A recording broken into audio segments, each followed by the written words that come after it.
of America number 16, their 101st anniversary, and ask all citizens of the city of Newark to join in the celebration of this event and in celebration of the rich cultural history that our Portuguese community shares with all residents in Newark. Coincidentally, Vice Mayor Freitas is in Portugal. So maybe the invitation, they just simply thought, 101, I need to head home. And we're proud of your community. And we're so proud to celebrate with you. Thank you. Appreciate it.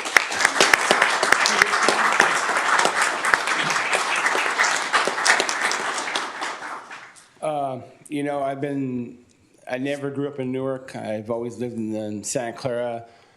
Portuguese community has been a big part of this Newark area. So I've been past president, now once, but twice. My daughters have been queens, so it's great to keep this society going.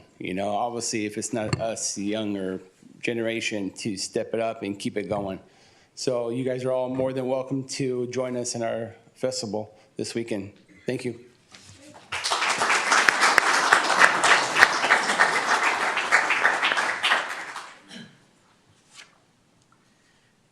Okay, this next item is going to take a few minutes. Probably, as I've indicated in the past, probably one of the more enjoyable items that we celebrate here in the city of Newark.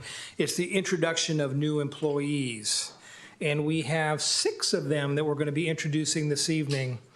I'd like to ask Howard Young, our new Public Works Director, to join me, please.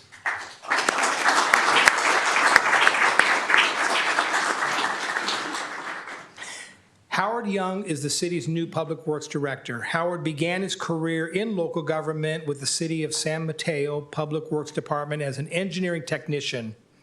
He then pursued a career in the private sector with 2 public companies where he had all utility infrastructure construction, a fiber optic telecommunications backbone throughout the entire Bay Area for high-speed internet from San Rafael to San Jose, on BART, and constructing networks within many cities. Howard returned to local government, serving as the Director of Public Works for the town of Portola Valley. For the last 22 years, he oversaw engineering, maintenance, its capital improvement program, including the building and operation of a new LEED Platinum Town Center. Congratulations. He has worked with and developed strong relationships with the community and in many other communities. Howard is a Bay Area resident and graduated from San Jose State University with a Bachelor of Science degree in civil engineering. He's married and has 2 children. Howard's hobbies include fishing and being outdoors. So let's welcome Howard to the city of Newark.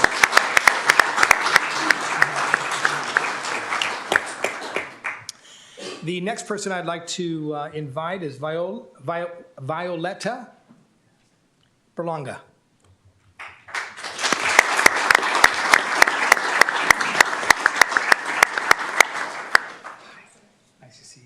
I practiced all these names. I told the city clerk I'm going to nail them all, no mistakes, and Violetta is easy. Congratulations and welcome. It's always a pleasure to welcome new police officers to our city. There's no greater responsibility, and you'll hear me say this many, many times, no greater responsibility for a government city to provide quality public safety. I want my residents to feel safe at all times, and we do that by hiring qualified, quality public servants like Violetta. She was hired as a police officer on July 1, 2024. She's not even through 1 month yet, and she's still here. After graduating from the South Bay Regional Public Safety Training Academy in Seaside on June 27, 2024. Violetta grew up in San Jose and graduated with honors from Cabrillo College in Santa Cruz with an associate's degree. Violetta is currently attending Cal State San Marcos, where she is pursuing a degree in wildlife science that will have no impact on your leaving my force. Once you make that commitment, you're here. Prior to joining the police department, Violetta co-owned several coffee shops in Oakland, where she served as a pastry chef. Oh, that's good for us. That is going to be good for us. I can only wait Violetta currently lives in the Santa Cruz Mountains with her husband and stepdaughter. She is passionate about nature, conservation, and volunteers at her local state park, educating visitors about the redwoods and participating in park cleanups. Her hobbies include trail running and practicing Portuguese and Jitsu. So congratulations. Welcome.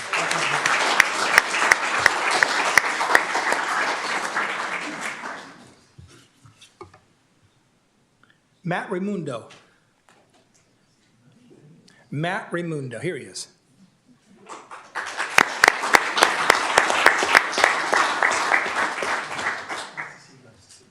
You ever notice they stand in the back so that the applause just continues until they finally make their way up here? I love it. It's all planned. Matt Raimundo was promoted to the rank of Public Safety Dispatch Supervisor in June. Let me spend a moment on dispatch. Hardworking individuals, front line of all those calls that come in. They request your patience because they're juggling so many calls at the same time. Some may be more urgent than yours, but we have an outstanding group of dispatchers, and it's hard for local governments to hire good dispatchers because it's a tremendously stressful job. I hope I'm not understating that. No. Okay. So Matt's still here, and he got promoted. He began his career with the Newark Police Department in 1990 as a police cadet. In 1991, he was appointed to a part-time communication operations position and was quickly promoted to full-time. Matt promoted to the lead public safety dispatcher in June of 2019. Matt has been the Newark Police Department Public Safety Dispatcher of the Year on 4 occasions, which is quite an accomplishment. That deserves an applause just by itself.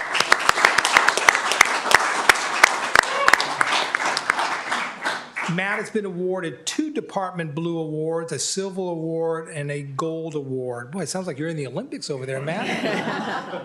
For going above and beyond in his daily dispatch duties. The common theme of the awards is Matt remains calm during critical, stressful situations, is professional, and will research information in an effort to assist with the case the officers are working.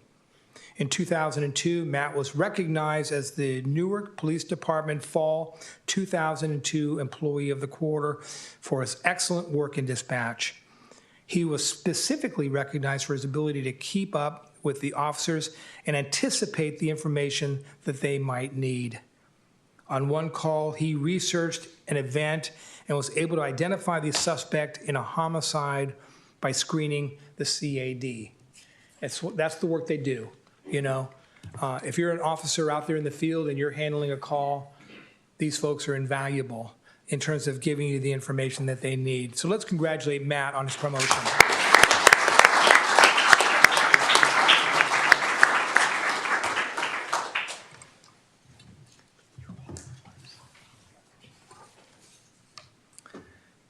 Shabna Sharma.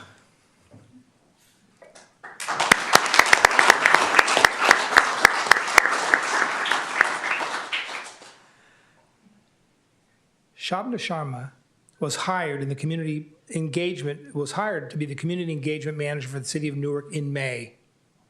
It's hard to believe you've only been here since May. I've seen you at a dozen events already. Shabna grew up in Woodland and graduated from Woodland High School. After high school, Shabna continued her education at Cal State University, Sacramento, where she graduated with a bachelor's degree in science and criminal justice.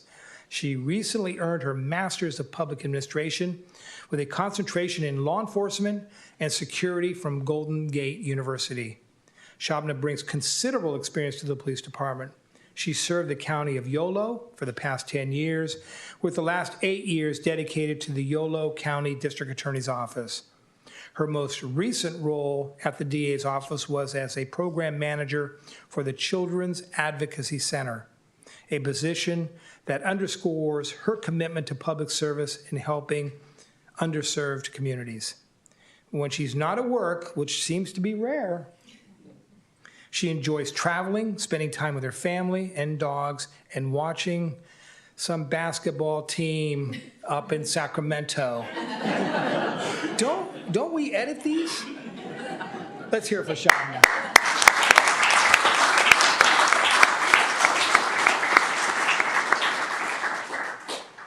I don't think it was that long ago that Golden State beat Sacramento in the playoffs. Am I mistaken in that regard? Deepa Iyer.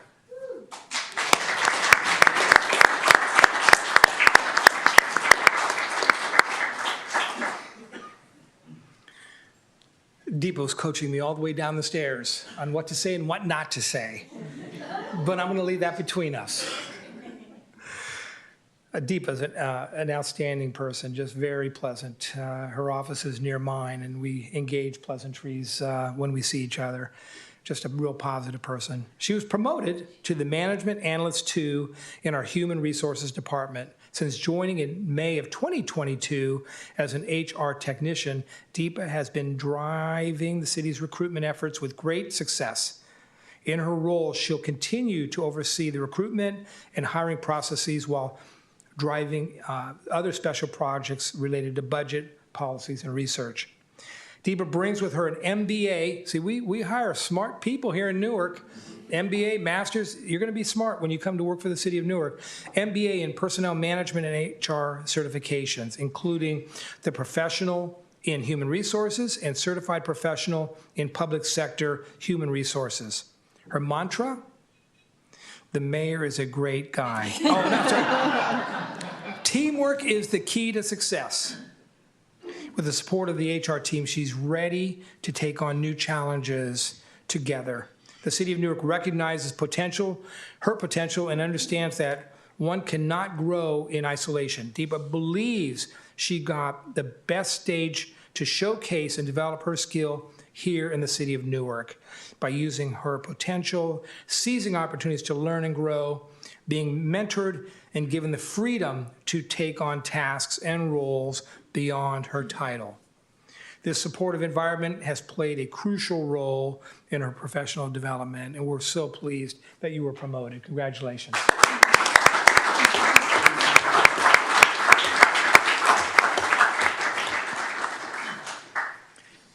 Any accolades about the mayor? I don't put those in here. Staff, congratulations. Job well done. James Jonathan.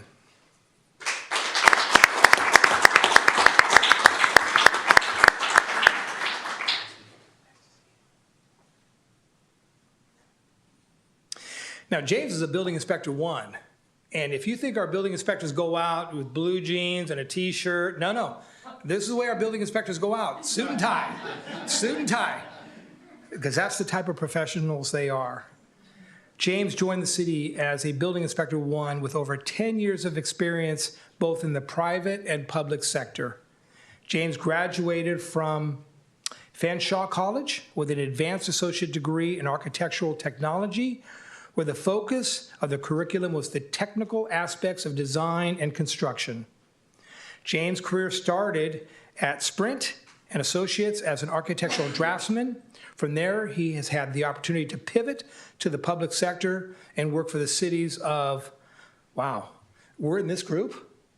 London, Toronto. Oh.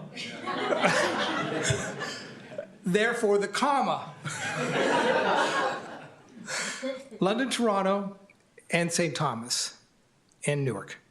During his time in the public sector, James held various roles as both architectural plans examiner, and buildings inspector. And before being hired in the city of Newark, James provided building code consulting services for multiple small cities in Ontario, Canada.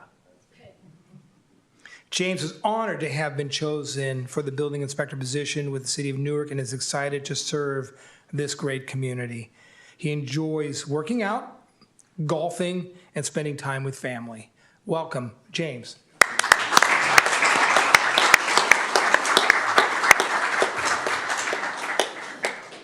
All right, folks, we're going to take a 2-minute break. So those that want to maybe leave early, there's I don't take names and notes as you head out the door.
currently on the agenda tonight. Is there anyone that would like to speak under public comment? Please, sir, come forward. I turned the mic around because I know you wanted to make an announcement, so I wanted everybody able to see you. Mr. Mayor, council members, and distinguished guests. My name is Roderick Thomas, and I am with Solid Rock Community Services. Some of you may know Solid Rock Church is right around the corner here on Thornton and Birch Avenue. Every year we do an annual health and back to school festival. We give away about 200 backpacks, and we have a jumper out there for the kids and refreshments and all kinds of things. But we also have health organizations that come by, and they do, there's one for dentistry, there's one for taking blood pressure, and even COVID testing. So all of this will be going on next Saturday, August 3rd, from 10 to 2 p.m. right around the corner. We're going to block off Birch Street. We do this every year. And our vendors will be up and down that street, and it'll be next week. And so I just wanted to take a moment and announce this, let everybody know. I have information on it if anybody'd like to pick it up. Thank you for your time, sir. You're welcome, sir. Thank you. Are there any other residents who would like to make comments? Yes, please, come forward.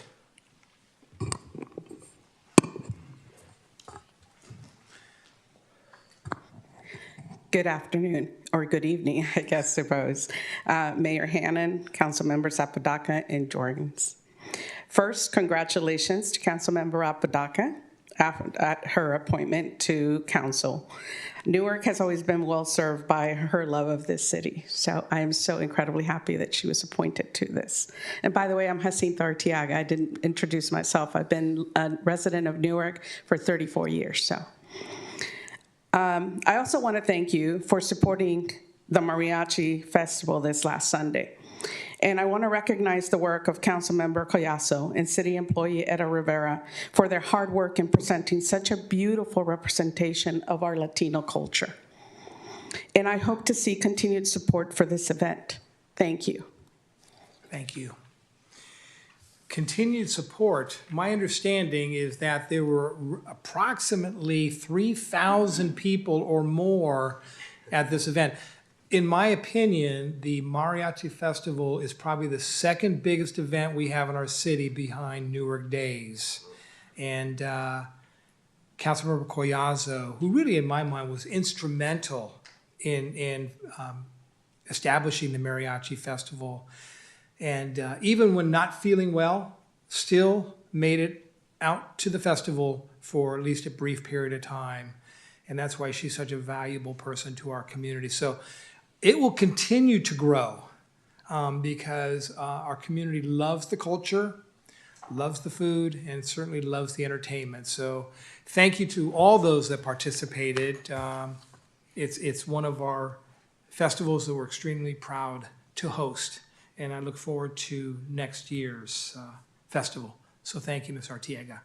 Is there anyone else who would like to speak? Please come forward. Good evening. Good evening.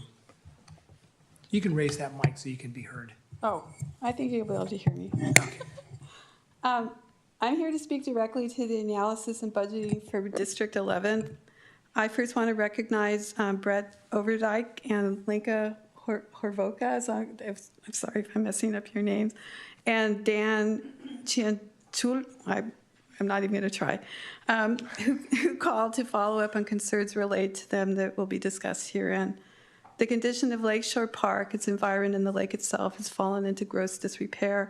Areas along Lake Avenue side of the lake, along Park Shore, and many other places are so dry that the ground has cracked with spaces that are nearly an inch wide. The grass in various locations throughout the lake are in similar strained conditions. The plantings that were done in 2 phases over 2023 have not all survived, and as a consequence of neglect or the deprivation of water, this is not satisfactory, much less exemplary, of managing public funds and the necessity and the necessary community assets to relieve the strain of increased urbanization. There is a formula. The company who has been contracted to manage the lake has not produced an adequate standard. The lake's enclosure wall is lined thick with algae, which produces problematic results with fish. It raises water temperature. This was a problem at Lake Elizabeth and Fremont, which produced mass fish die-off. The dead fish in the lake will occur at greater frequency than once a month, the standard I understand of the contract. The existence of dead animal carcasses will in turn produce botulism, which will not be a first for Lakeshore, but will likely and potentially be more expensive in its consequences.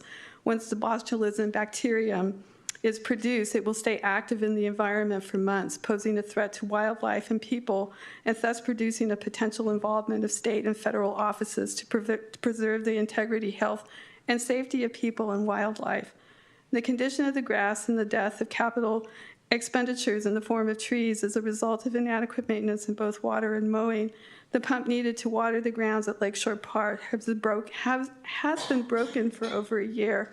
Further, the grass at the lake is also cut far too short, which in turn is an abhorrent waste of water and stresses the grass itself, thus increasing its die-off and a loss of water to the saplings. A mandate by this esteemed council for an alteration of blade height will cost at best 5 minutes of an employee's time who is charged with park care. This will preserve grass planting and save water, both of which will save the city money to be used for other needed projects. With regard to the park's deficits, according to the report produced by Francisco and Associates, as of the 1st of July 2024, the public sector's fiscal year start, there is a projected fund of $78,189, but that amount was decreased by a non-specific line item of $42,965, more than half of the projected fund, leaving a balance of $34,435. Footnote 2 on page 8 states the $37,000 for plant tree replacement, grading, irrigation, pop-up replacement, irrigation, retrofit, and remulch projects is in excess of that balance. Further, the cost of a new pump and other ameliorations required as a result of the longstanding neglect means that $34,000 is an inadequate sum for at best adequate maintenance. The problems with the lake and the wildlife that depend on its care were not easily relayed to proper offices, as the organization of Newark's webpage is obscure and bereft of information. The absence of transparency in organizational constructs led to the need of calling Alameda County vector control when a juvenile gosling was euthanized due to neurological problems for nonspecific cause. I note that the juvenile did not present with avian flu symptomology, but suggested botulism or a similar neurotoxin exposure. Finally, I would like the council to table the vote on District 11 in order to reassess the allotment of revenue for repair and recovery of the critical and valuable asset to New York City, Lakeshore, and its park. Thank you. Thank you. We will be removing that item from the agenda tonight because one of our council members will need to recuse themselves. We're going to bring this item back, though, Mr. Benoon, on Monday, August 5th at 6 p.m. August 5th. May I implore staff, when they come back on August 5th, because we've had now public comment specifically to this item, can staff prepare a brief response to the issues raised so that the community knows that we've heard, and this is our plan to address some of the conditions that were highlighted in her public comment, if we can do that. Is that reasonable? Okay. Are there any other folks that want to speak? Yes, please, ma'am, come forward. Hi. Good evening. Good evening. So I am Han Lamborghini, and this is Harrietta, and we're from the same neighborhood. Okay. And we noticed that some of the drivers are really speeding up. There are a lot of young families there and with young children. So we're very concerned. That's why we're here today. And we are hoping, we don't know how to get started. We're wishing maybe city can help us build a speed bump. But then we were told that the speed bump may be the last resort due to the cost of it. And then some neighbors gave us suggestions asking us if you guys go there to the city council, maybe asking about how to get started doing center stripping or signage or maybe some other possibilities. And we are a little bit clueless. We just got the first time we were both here at the city council, and maybe we can take some of your advice and suggestions. Harriet, did I miss anything? Just to add that we are in the Non-Ticket Cove Oh, right. Yeah. neighborhood. That's right. This is on the Buena Vista Potrero Drive. So, it basically is a street, Buena Vista is a street that connects Stevenson to Cherry. And a lot of time what we're seeing is because of traffic, traffic that is going through Stevenson is actually taking a detour and using our, well, not, it's really the city street, but it is more residential. They're still using it, and perhaps that is an explanation of why the speed is going up in that neighborhood. But yeah, it's almost to the point where, we are worried that there are children playing in the neighborhood, there are elderly people walking, people walking their dogs, so it doesn't really seem very safe. Yeah. What I'd like to do, if you'd be kind enough, is to please make sure you leave your telephone number or email addresses with our city clerk, Sheila Okay. Harrington. Sure. And I'll ask Mr. Benoon and his staff to contact you folks and walk through what steps may be necessary. Because what they'll do before they do speed bumps, they'll do a traffic analysis Okay. to kind of determine what's the least amount of work that needs to be done to, reduce traffic or slow down traffic. Okay. So they'll do a study, Okay. but there's a process as you described for that. Yeah. So if you'd be kind enough to leave your names and email addresses with our city clerk, I'll ask Mr. Benoon if he would have staff contact you and either meet with you in person to walk through those steps, Okay. and/or I think the police department maybe to contact you regarding some other activity that you raised, so that we can make sure we're responsive to the questions and concerns you've raised, okay? That'd be awesome. Your Honor, if I may, we do Yes. have the traffic lieutenant here with us this Great. evening, so I would suggest that the two of you, and I apologize, I didn't catch your names. You're more than welcome to meet with Lieutenant Simon out in the hallway, as well as Acting City Engineer Diana Kenko. They'd be happy to speak with you about your concerns. Perfect. That Thank would you, be Mr. awesome. Benoon. So Thank they'll you. meet you outside and kind of walk through some of the steps you might want to think Okay. about, and they'll get a better understanding of some of the issues that they can focus on. We can do that now or Yes. after the call? Yes. After the meeting? Okay. Yes, that's the Thank kind you of city so we much. are. We hear it, we respond to it. Thank you. Thank you, Mr. Benoon. Any other public comments? Okay, thank you. The next item on our agenda is our consent calendar. It consists of item D1 through D12. Are there any items that staff would like pulled from the consent calendar, Mr. Benoon? Not this evening, Your Honor. Colleagues, are there any items that you would like pulled from the consent calendar? Okay. Are there any items the public would like pulled from the consent calendar for conversation, discussion, questions? I just want to let the audience know that may be watching, because we don't mention this very often, the consent calendar are really what we consider routine items. And so though we don't spend a lot of time talking about them, if you go to our website and look at our agenda, all the staff memos and reports are there to support the item. We've read them, we've asked our questions, but these are routine items in nature, and that's why they're on a consent calendar, okay? So the first item is the approval of the audited demands. 2 is waive full reading and conduct a second reading by title only, and adoption of an ordinance readopting Chapter 2.50 Military Equipment Use Policy to the New York Municipal Code. 3 is to waive full reading, conduct second reading by title only, and adoption of an ordinance amending title, Chapter 2.28 of the New York Municipal Code Personnel System. 4, adopt a resolution approving a software as a service agreement with ClearGov for ClearGov Insights Suite, Budget Suite, and Digital Budget Book. 5, adopt a resolution authorizing the city manager to execute an amendment to the Microsoft Enterprise Agreement with Dell Marketing LP and amending the 2024-2026 biennial budget and capital improvement plan. 6, adopt resolutions 1, amending the employee classification plan to delete and add multiple classifications. 2, amending the compensation and benefit plan for management, supervisory, and professional employees group. 3, amending the city's salary schedule in conformance with the California Code of Regulations, Title II, Section 570.5, amending the 2024-2026 biennial budget and capital improvement plan. And 5, approving a side letter to the memorandum of understanding with the Newark Police Department. 7, adopt a resolution approving a side letter to the memorandum of understanding between the City of Newark and the Newark Association of Miscellaneous Employees. 8, adopt a resolution establishing the fiscal year 2025 tax appropriation limit.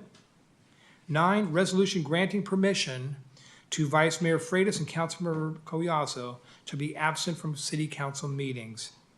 10, adopt a resolution authorizing the city manager to execute an amended contractual equipment and services agreement with RJMS Corporation DBA Toyota Material Handling of Northern California for the purchase of a subcompact sweeper.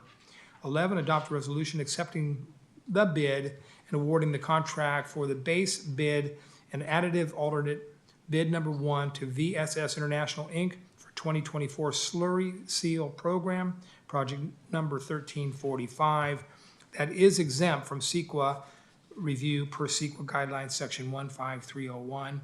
12, adopt a resolution authorizing the city manager to execute a cooperative agreement with the Alameda County Water District for water main design and construction associated with the Old Town Streetscape Improvements Project 1258. Would someone like to move the items to be approved with any item approved by resolution or ordinance being numbered consecutively and the reading of the title suffice for purposes of introduction or adoption of the ordinance? So moved. So moved by Councilmember Jorgens, by Councilmember Apodaca. Please vote.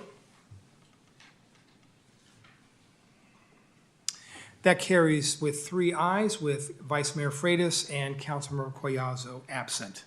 An ordinance of the City Council of the City of Newark approving and readopting military equipment policy as stated in Chapter 2.50, Military Equipment Use Policy, Title II, Administration and Personnel of the Newark Municipal Code, in compliance with Assembly Bill 481. An ordinance of the City Council of the City of Newark amending Newark Municipal Code, Chapter 2.28, Personnel System. The next item is a public hearing to consider property owners' objections and adopt a resolution confirming the Superintendent of Streets report concerning weed abatement assessment. So this is a public hearing, but I'll turn to Mr. Benoon first. Yes, good evening, Your Honor, and members of the council. If the council may recall, back at the city council meeting held on May 23rd of this year, the council directed the Superintendent of Streets to abate weeds on 18 parcels of land as part of this year's annual weed abatement and fire prevention program. At this point, I can report that the city's contractor has cleared weeds from all of those 18 parcels, and staff has prepared assessments relating to those properties. Those assessments range from as low as $306 to as high as $1,632, and those assessments do include the 20% administrative fee. The list of the properties and proposed assessments were attached to the staff report. Staff recommends that the council open the public hearing. Council will act upon any objections raised by property owners. And then at the conclusion of the public hearing, staff recommends that the council confirm the Superintendent of Streets report regarding weed abatement assessments. That concludes the staff report. I'd be happy to answer any questions that the council may have. Great. Any questions before I open the public hearing? Okay. The public hearing is now open to consider property owners' objections and adopt a resolution confirming the Superintendent of Streets report concerning weed abatement assessments.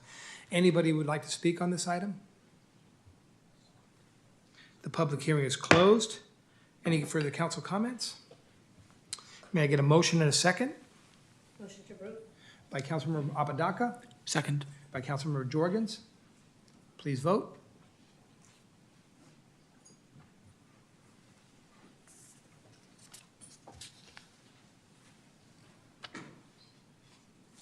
And that passes with 3 ayes, with Vice Mayor Freitas and Councilmember Collazo absent this evening. Resolution of the City Council of the City of Newark confirming the report of the Superintendent of Streets concerning weed abatement assessments and approving special assessments.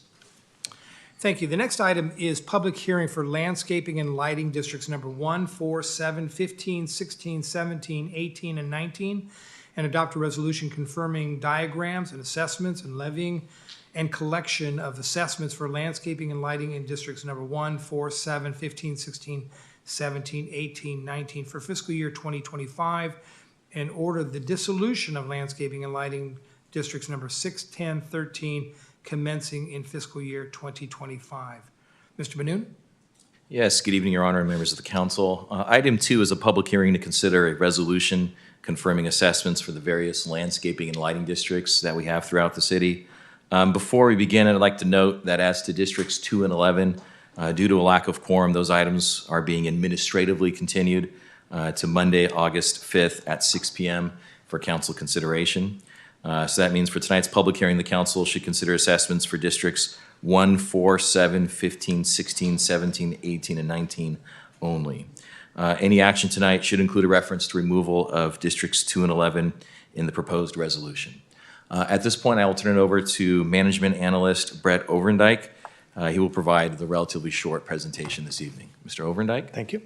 Good evening, Your Honor and council members. As City Manager Benoon indicated, this is a public hearing to consider approving assessments for various landscaping and lighting districts throughout the city, except for districts 2 and 11, which will be considered on August 5th. If the council may recall, on April 11th, council initiated proceedings with the levy and collection of annual assessments for each established district, and further directed staff to prepare and file annual engineers reports that detail the assessments. On June 13th, the council scheduled for this evening the public hearing to consider the annual assessments. Tonight, I would like to report that the engineers' reports have all been prepared and filed with the city clerk as directed. There are no new improvements or substantial changes to the existing improvements associated with the districts for this fiscal year. These levies will pay for the operation and maintenance of landscaping and lighting improvements as indicated in the reports. I would like to note that some districts' projected expenses exceed the projected revenues, and that is because there are sufficient reserves that need to be drawn down. I would also like to note that the city does not maintain improvements or levy assessments in relating to districts 6, 10, and 13, and therefore staff will recommend that these districts be dissolved. Staff recommends that the council open the public hearing, receive comments from the public, and after the public hearing is closed, consider adopting the proposed resolution. The proposed resolution would authorize assessments for the cost of work to be added to the tax bills for the property owners within the boundaries of the active districts. The anticipated revenue is nearly $400,000. Also, as indicated by City Manager Benoon earlier, the motion to approve the resolution should include a reference to the removal of any language relating to districts 2 and 11, since those items will be considered on August 5th. This concludes the staff report, and I would be happy to answer any questions council may have. Ed Espinoza with our consultant Franciscan Associates is also available remotely if there are any questions. Great. Any questions before I open the public hearing? Okay, so the public hearing is now open for landscaping and lighting districts number 1, 4, 7, 15, 16, 17, 18, and 19, and adopt a resolution confirming diagrams and assessments and levying and collection of assessments for landscaping and lighting districts number 1, 4, 7, 15, 16, 17, 18, and 19 for fiscal 2025, and order the dissolution of landscaping and lighting districts number 6, 10, and 13 commencing in the year 2025. Is there anyone in the audience who would like to speak to this item? The public hearing is closed. Comments, colleagues? Questions? I need a motion and a second on this item. So moved. By Councilmember Apodaca. Second. By Do we Council- need to, in the motion, specify the specific district numbers? I think as long as it's clear in the motion that it does not include 2 and 11, I think that's sufficient, which I understand Thank is you. the intent. Thank you. That's understood? Yes. Thank you very much. All right, then second. Thank you very much. Please start voting. Thank you for that.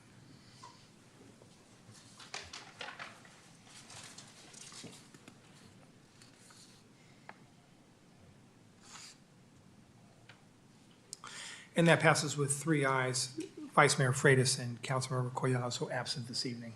Resolution of the City Council of the City of Newark confirming diagrams and assessments and levying and collection of assessments for landscaping and lighting district numbers 1, 4, 7, 15, 16, 17, 18, and 19 for fiscal year 2024-25, and order the dissolution for landscaping and lighting district numbers 6, 10, and 13 commencing fiscal year 2024-25. Thank you. The next item is adopt a resolution approving the broadband master plan. Mr. Manoon? Yes, good evening, Your Honor, and members of the council. If the council may recall, back on April 25th of this year, a draft broadband master plan was provided to the council. The council provided certain feedback relating to that plan. And tonight, our IT director, Mr. Ed Miranda, is going to walk through the changes to the broadband master plan that we have worked on since that April 25th meeting. We'll begin with Mr. Miranda, and I also believe we have the consultant who's available, appearing remotely, who will also speak as to this item. So We begin with Mr. Miranda. Thank you, Mr. Benoon. Good evening, Honorable Mayor and council members. As Mr. Benoon mentioned, Jeff Lewis, the partner and lead from our consultant GTG, Government Technology Group, has joined us via Zoom.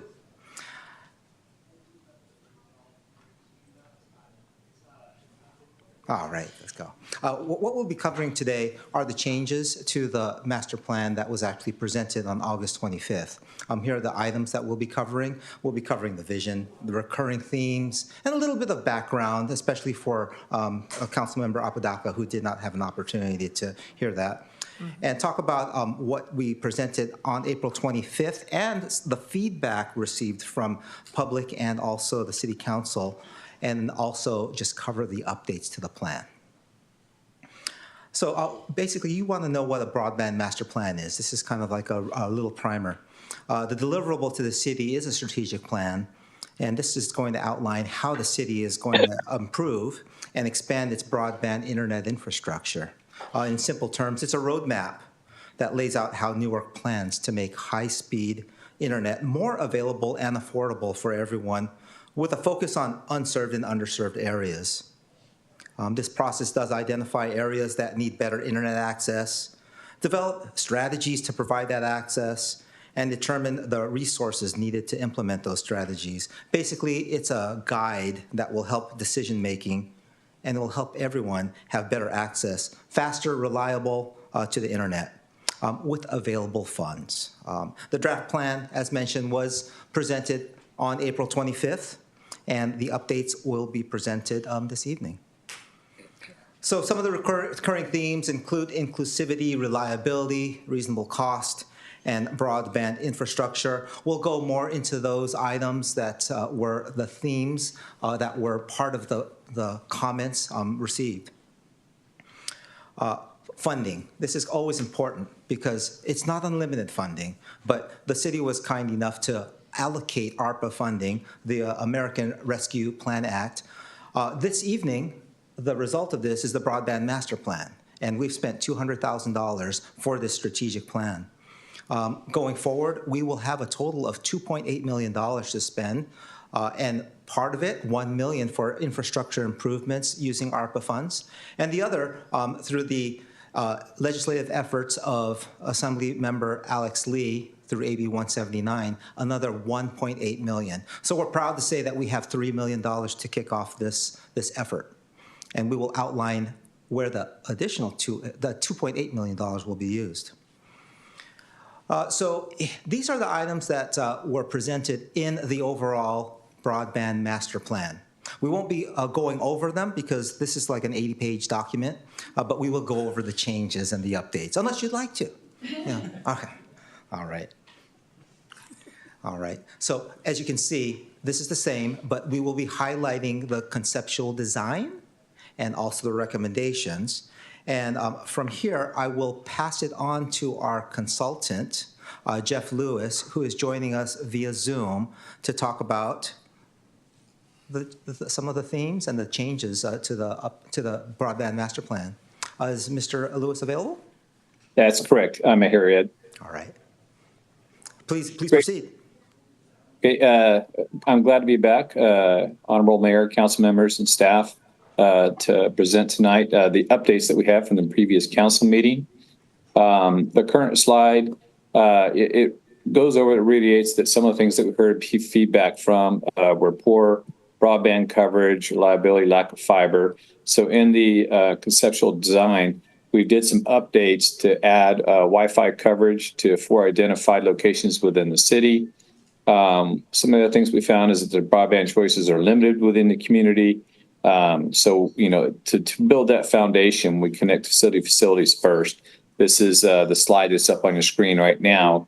It shows phases. There's connecting city, Silliman Center, the Public Works area, and the Senior Center, but it can be done all at once or in phases. And we also included aerial, which is lower in cost to kick off due to the funding that's here for this project.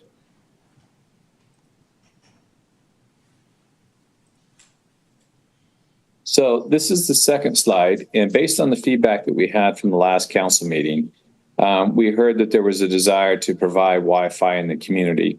And we left about $1 million left available in our estimates at the beginning, so the council could have that direction and feedback in the community members that were there. So this update includes connecting Melnoons Park, Newark Community Center, Birch Grove Park, and Jerry Raber Ash Park. And these parks were identified working with staff as areas that have high attendance at the parks within your community. So the following slide is going to also include recommendations updates. We updated the HLD, but we also updated our recommendations slightly. Next slide.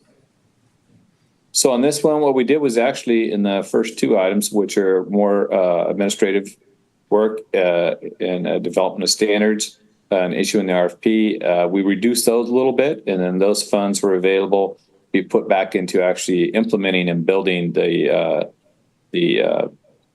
broadband network.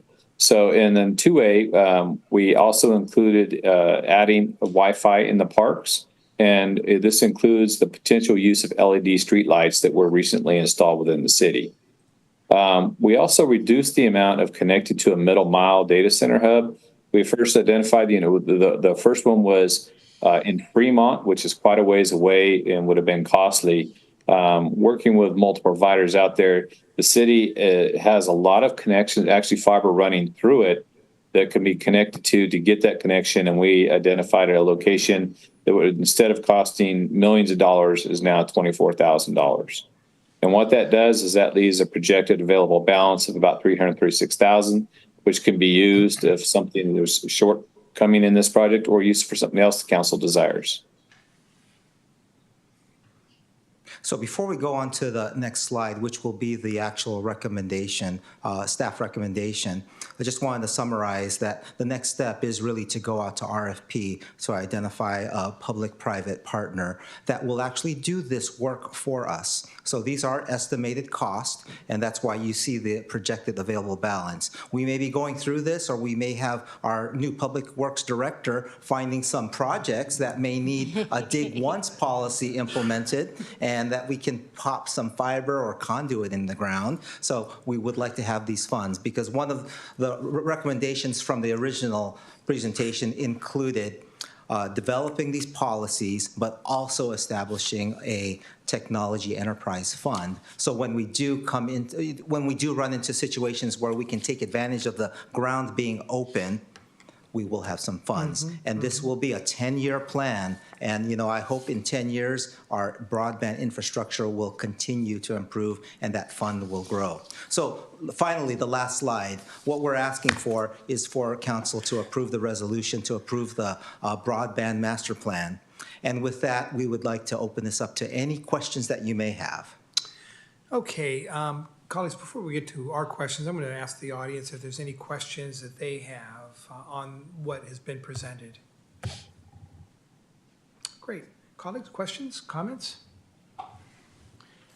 Yeah, just a brief question. If you go back to slide 10. Sure. It was the map with the aerial versus underground construction, and then on the side it says aerial is the best case now. Is that about prioritization, that we're prioritizing the aerial construction, or are we moving some of that underground construction to aerial? When it says aerial is the best case now, can you clarify that? Yeah, so I'll pass this on to our consultant, and please understand, this was what was presented back in April. Jeff? Yeah, so we're not changing our recommendations on where the fiber goes. We did in our original proposal or report was that the areas identified in blue have aerial availability. So we recommend using that first, and that will help you build it quicker and cheaper to the locations. And so what we did is we went online. We actually, one of our team actually went to Newark and walked the sites. We actually used Google Maps, a couple of different methods to identify what might be best. So a physical on-site review and overhead for Google.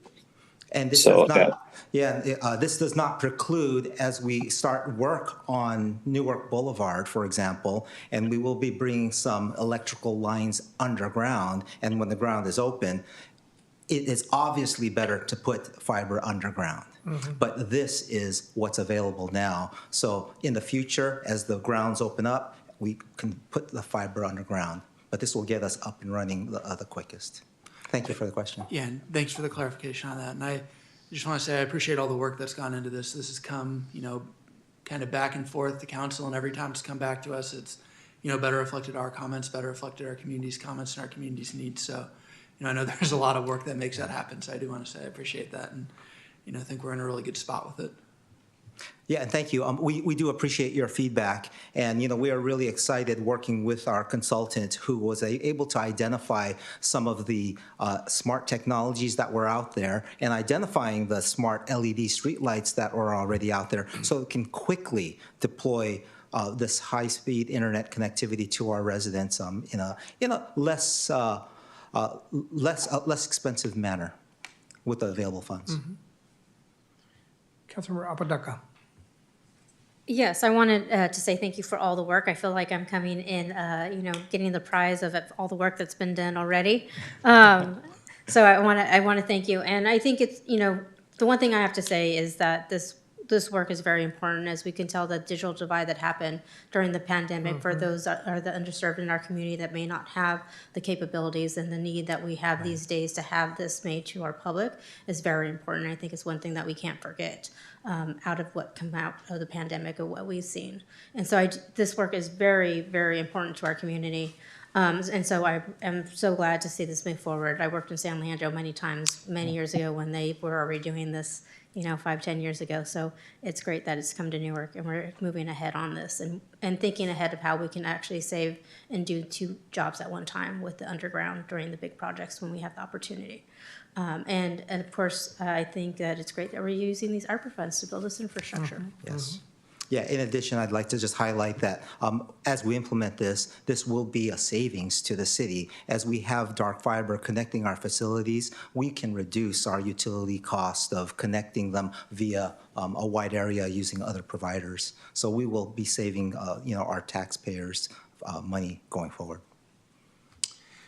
I'm excited about this. We're focusing on parts of our community that have been and are underserved when it comes to technology and high-speed internet. I'm curious as to what we would anticipate, if we know at this point, what the reduction in cost might be to residents. We may not know that information today, but I'll certainly be following that as we go along, because it's becoming quite expensive for residents to sign up for internet services. So anything we can do to bring savings to our residents is certainly welcome.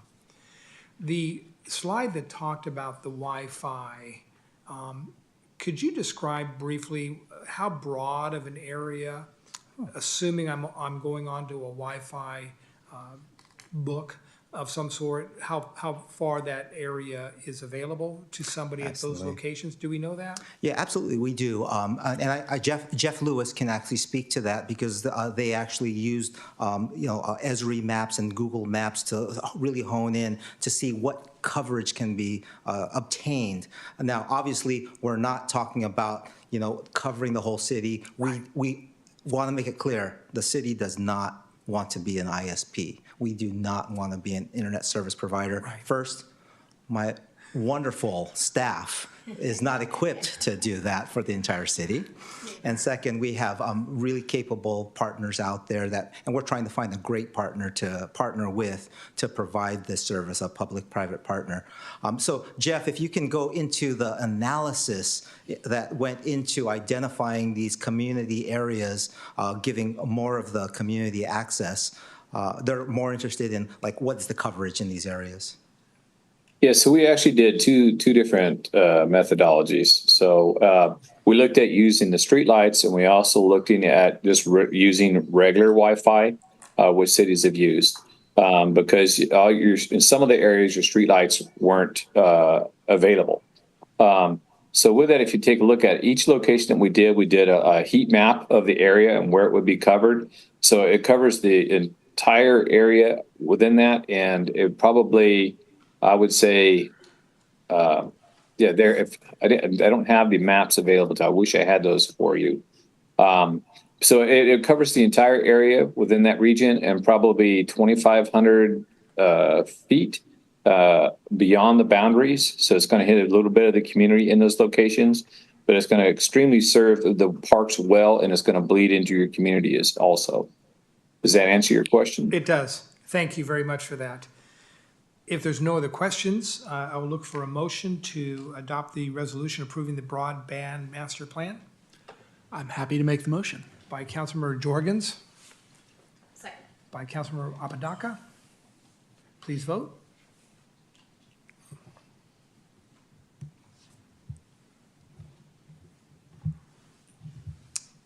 And that passes with 3 ayes, with Vice Mayor Freitas absent and Councilmember Collazo unable to join us this evening. Thank you, Mr. Miranda. Resolution of the City Council of the City of Newark adopting the broadband master plan. It's always comforting to know that as we deal with anything related to public works, our public works director has been here. How long, Mr. Benoon? This is day 8. Day 8? Day 8. Boy, that list is starting to grow. I'm sure they covered all of these, though, during the interview process. Thank you, Mr. Miranda. Thank you very much. Have a good evening.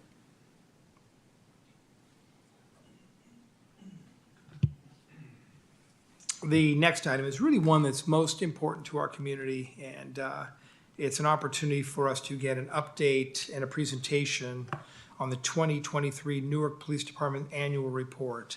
Mr. Benoon? Yes, good evening, Your Honor, members of the council. Tonight we have our relatively new police chief, Jonathan Arguello. He will provide the council with a staff report outlining the 2023 crime statistics here in Newark. His report will cover property crimes, persons crimes, traffic collisions, and he will also discuss current police department initiatives. With that in mind, we'll turn it over to Chief Arguello. Chief? Thank you, City Manager Benoon. Good evening, Honorable Mayor, Hannon, Council, and community members. I'm Jonathan Arguello, your police chief. It's a pleasure for me to be here this evening and representing all the men, the dedicated men and women of our police department here, and to deliver the Newark Police Department's 2023 annual report. I'm also pleased to introduce Captain Julie Macias, who will be joining me for part of the presentation, and we'll call her up here. Don't want to make her stand the whole time. We timed Chief Anderson's presentation last year to make sure we were kind of consistent on how long we held you here. Sorry, there's a lot of material we're trying to cover. But with all that said, I'd really like to preface our presentation with this. The police officers and support staff of the Newark Police Department are committed to employing innovative strategies to address crime trends and community safety concerns through genuine dialogue, educational programs, directed crime prevention and enforcement, with an emphasis on leveraging our technology to solve crimes and holding those who victimize our community members accountable for those crimes. We look forward to continuing this trend in 2024 as we prioritize employee wellness and recruitment and enhance our community partnerships to achieve our shared goals and to improve the quality of life in our community for a safe and a vibrant Newark. That's what I read you. Chief, real quickly, is the Yes, sir. annual report, is it on a calendar year, Mr. Benoon, or is it on a fiscal year? Calendar year. Thank you. So the mission of the Newark Police Department is to provide professional public safety services in partnership with our community. We support our mission through our commitment to our community and our employees to improve the quality of life for all through proactive and innovative public safety services. I hope it's clear to each of you, as the leaders of the city, and to Mr. Benoon, that the mission and vision are supported by all of our members of the police department, and that their commitment to it is reflected in the services we provide daily. The mission and vision were developed through a collaborative effort involving all the ranks and positions within our agency.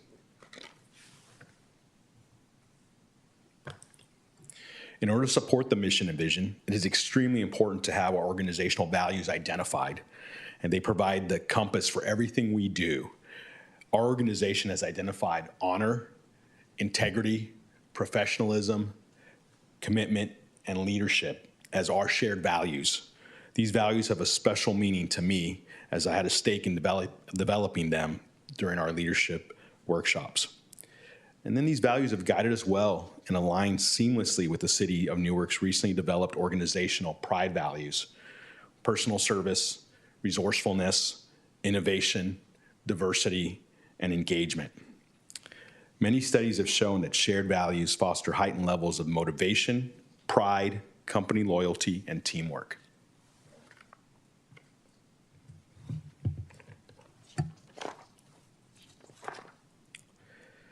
In order to support the mission and vision, with the participation of all the members of our staff, we developed our strategic plan. The strategic plan was designed to connect the mission and the vision through organizational pillars into action items. The members of the department worked together to identify these 6 pillars, or what I like to refer to as foundational expectations. Commitment, or communication, which is both internally and externally. Accountability and ownership to ourselves, each other, the organization, and our community. Discipline, which essentially is a structured and professional approach to how we provide our services, which leads to the professionalism piece. Ensuring we are always focused on ways to develop our future leaders, and that we work to maintain trust both within the department and our community. The action items were designed to move the police department forward while taking into consideration the needs of our community, all while connecting the pillars through the mission and the vision.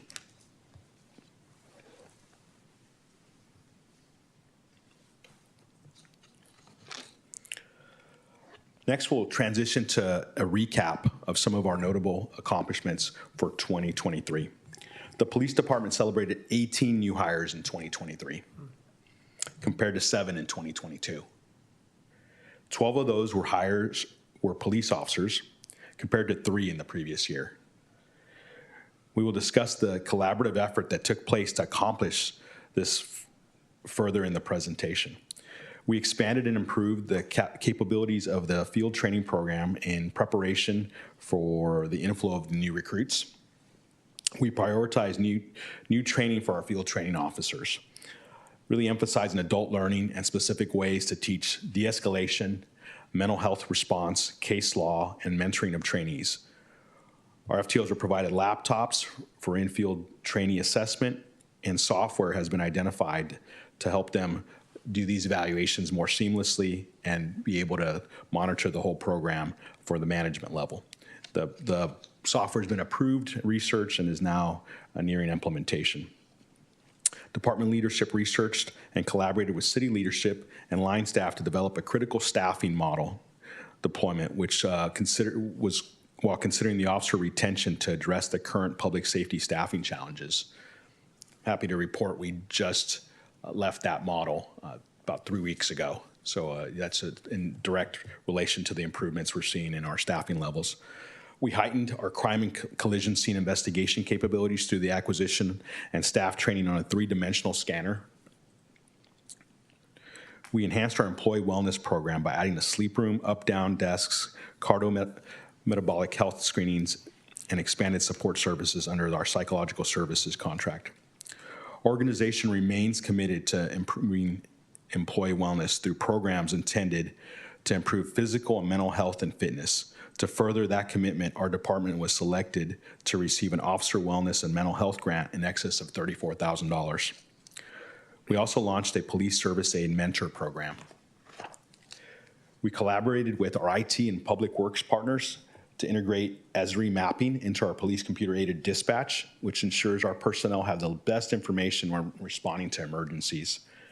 We earned our California Incident-Based Reporting System, or CYBERS, certification from the Department of Justice after 18 months of outstanding performance. Our team was amongst the first in the region to implement the 2024 Racial and Identity Profiling Act, or RIPA, program updates and staff training. We recommitted to our Police Explorer program, growing the important youth program from 5 explorers post-COVID. We all saw declines in a lot of our volunteer programs, to 14. And this is a direct reflection of the passion that Lieutenant Sandoval and Officers Pacheco, McEwen, and Soto have for the program and the youth involved in the program. The department was selected by the Office of Traffic Safety to receive a Selective Traffic Enforcement Program, or STEP, grant in the amount of $68,000. We also were selected to receive a Traffic Records Improvement Project, or TRIP, grant in the amount of $80,000. I'd like to thank Lieutenant Simon and Sergeant Fredstrom for their great work in managing the previous year's traffic grants, which are a big factor in securing future grants for our city. To have the ability to successfully carry out these grant activities and show improvement is a key factor and measure that they go back and look at when looking at whether to award you future grants. Also, the City of Newark was selected to receive an organized retail theft prevention grant in the amount of $986,000 and change through the California Board of State and Community Corrections. I'd also like to thank Captain Macias and Crime Analyst Wong for their thorough work in the application process to secure this grant for our city.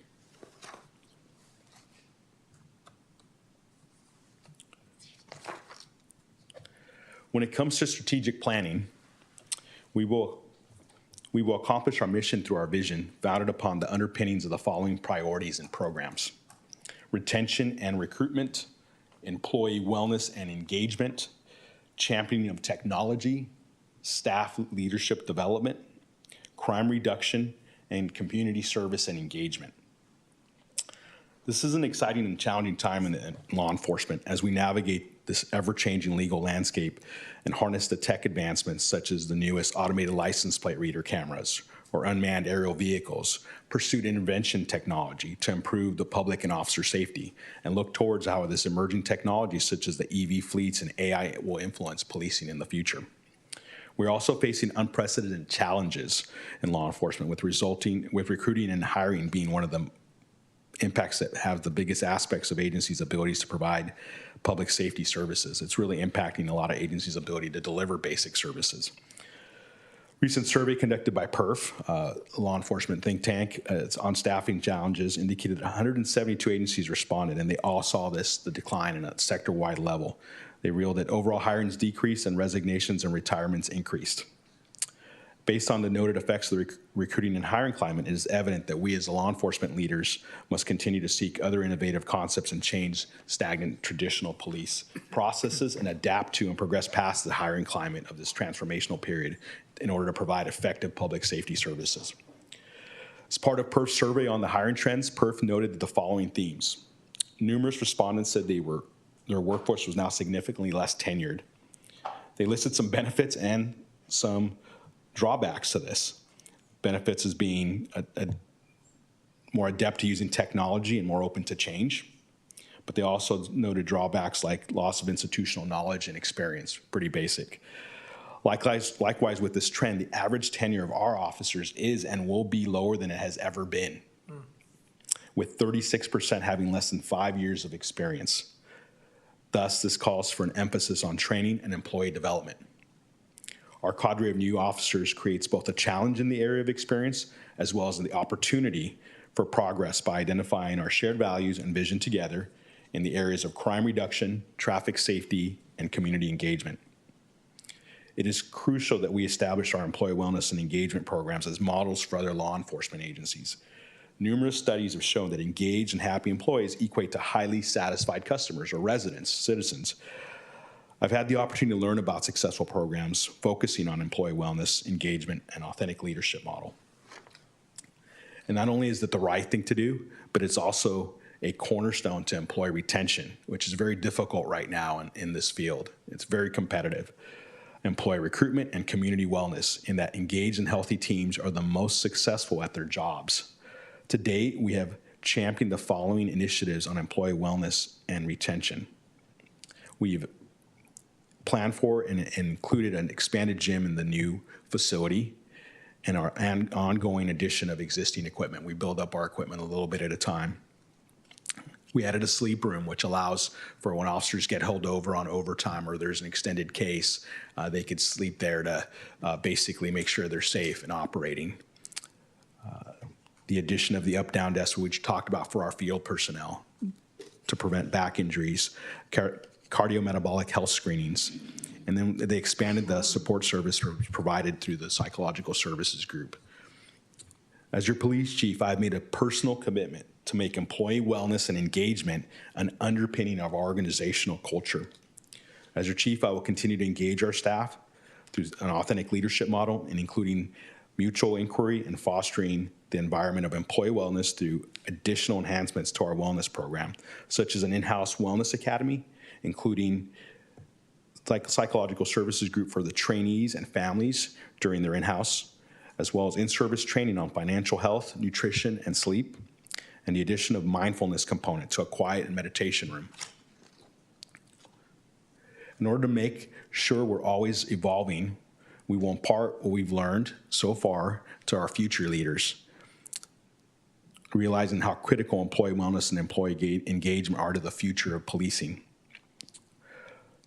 Another very important component of engagement is that same aspect we talked about developing our future leaders, providing internal opportunities for professional growth through individual development plans to include leadership programs such as our Inner Perspectives, Supervisory Leadership Institute, the Command College, the FBI National Academy, and a formal mentor program.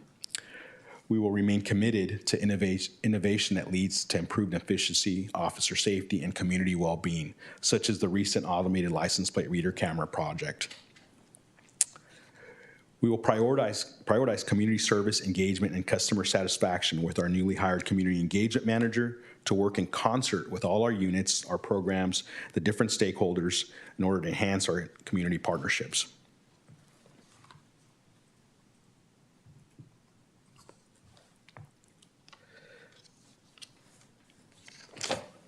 We remain committed to the highly effective recruitment program. We have fostered innovation to address the national hiring climate by leading a recruitment team comprised of various PD, finance, HR, and city leadership stakeholders.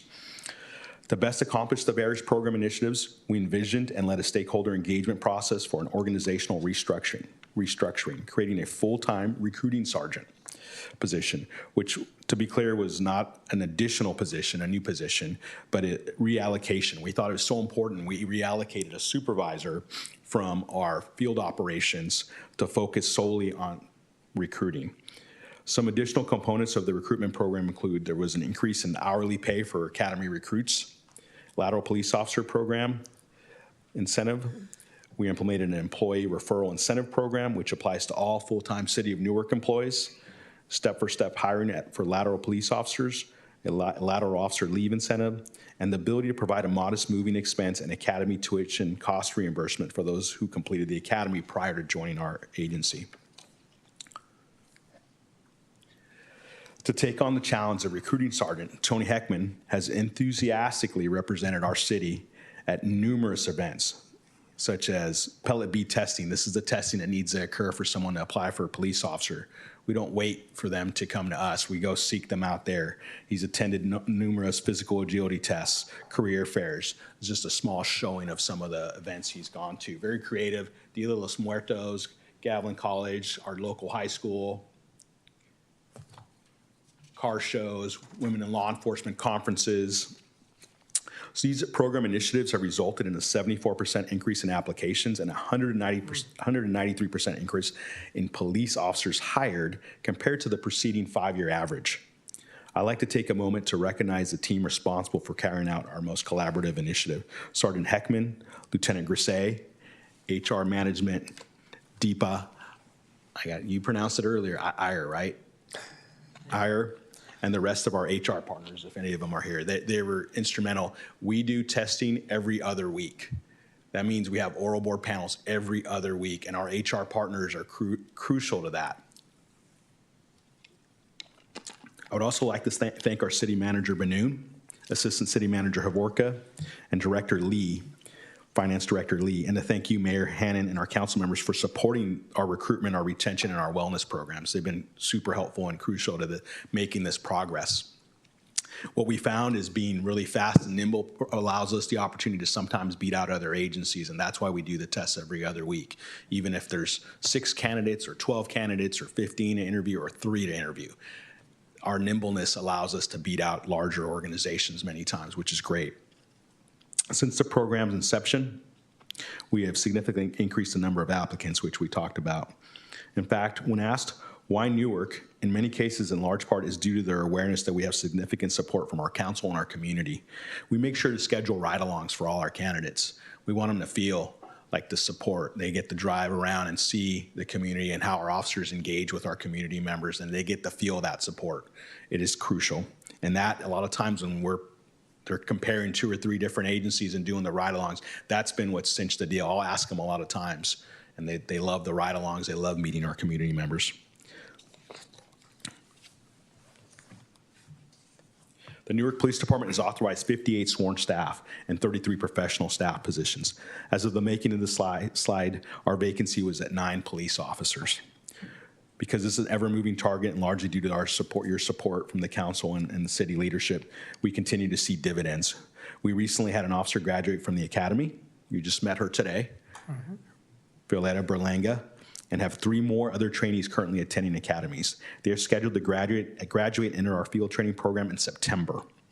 We also have issued conditional offers of employment to a dispatcher candidate and a police officer candidate who are now working through our medical and psychological components of the hiring process.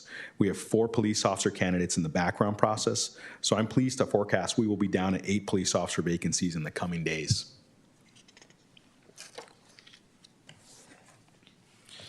Leadership development continued to be a focus in 2023. We promoted 1 sergeant, developed 2 acting sergeants, and adopted a lead detective to provide consistency in our investigative unit knowledge and skills. Another very important component is providing internal opportunities for professional growth, individual development plans, and leadership programs for such a 2 leadership academies coordinated by Assistant City Manager Havorka, for example, where some of the courses our staff attended. One of them was Emerging Leaders, and the other one was Mid-Management Academies. Also, Supervisory Leadership Institute and Command College. Last year, 5 police department employees graduated from the Emerging Leaders and Mid-Management courses. Due to the city leadership and previous Chief Anderson's support in developing me as a leader, I've been able to complete several of these courses over the years.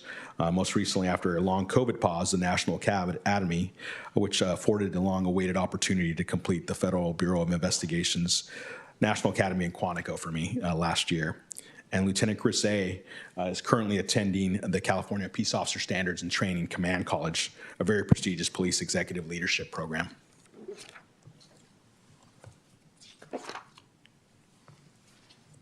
Just some of our recent hires and their badge pinning.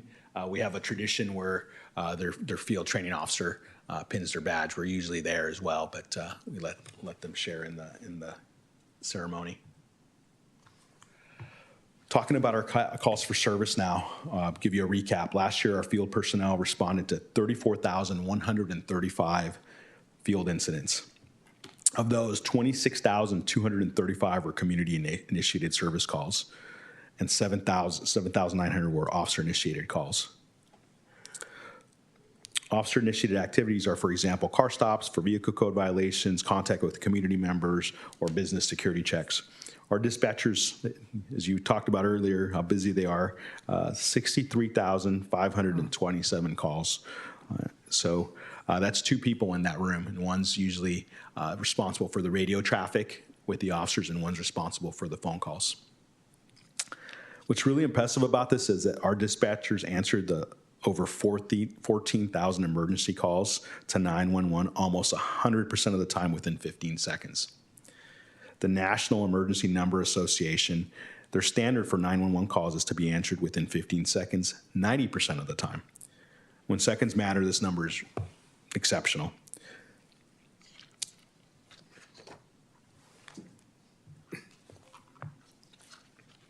Moving on to our recap of our persons crimes. These next 2 slides represent the uniform crime reports from 2020 through 2023. In addition, a comparison between 2022 and 2023 is provided. You'll notice an asterisk next to 2022. The Newark Police Department transitioned to the California Incident-Based Reporting System, or CYBERS, at the end of 21. So 2022 is the first full year of CYBERS data we have. As a refresher from our 2021 annual report, and we have new council members as well, so we'll do a quick recap of this. Uniform crime reporting was a collective effort by cities, counties, and state law enforcement to present a nationwide view on crime.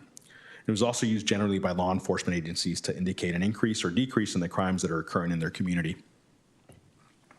In recent years, the FBI decided that each state would need to report on crime statistics in a national incident-based reporting system, referred to as NIBRS. And then California Department of Justice expanded the NIBRS data elements to require the collection of more specific data and to eliminate what's called the hierarchy rule, which is a rule that allowed reporting of the single most serious offense before, regardless if there were other offenses occurred during the same incident.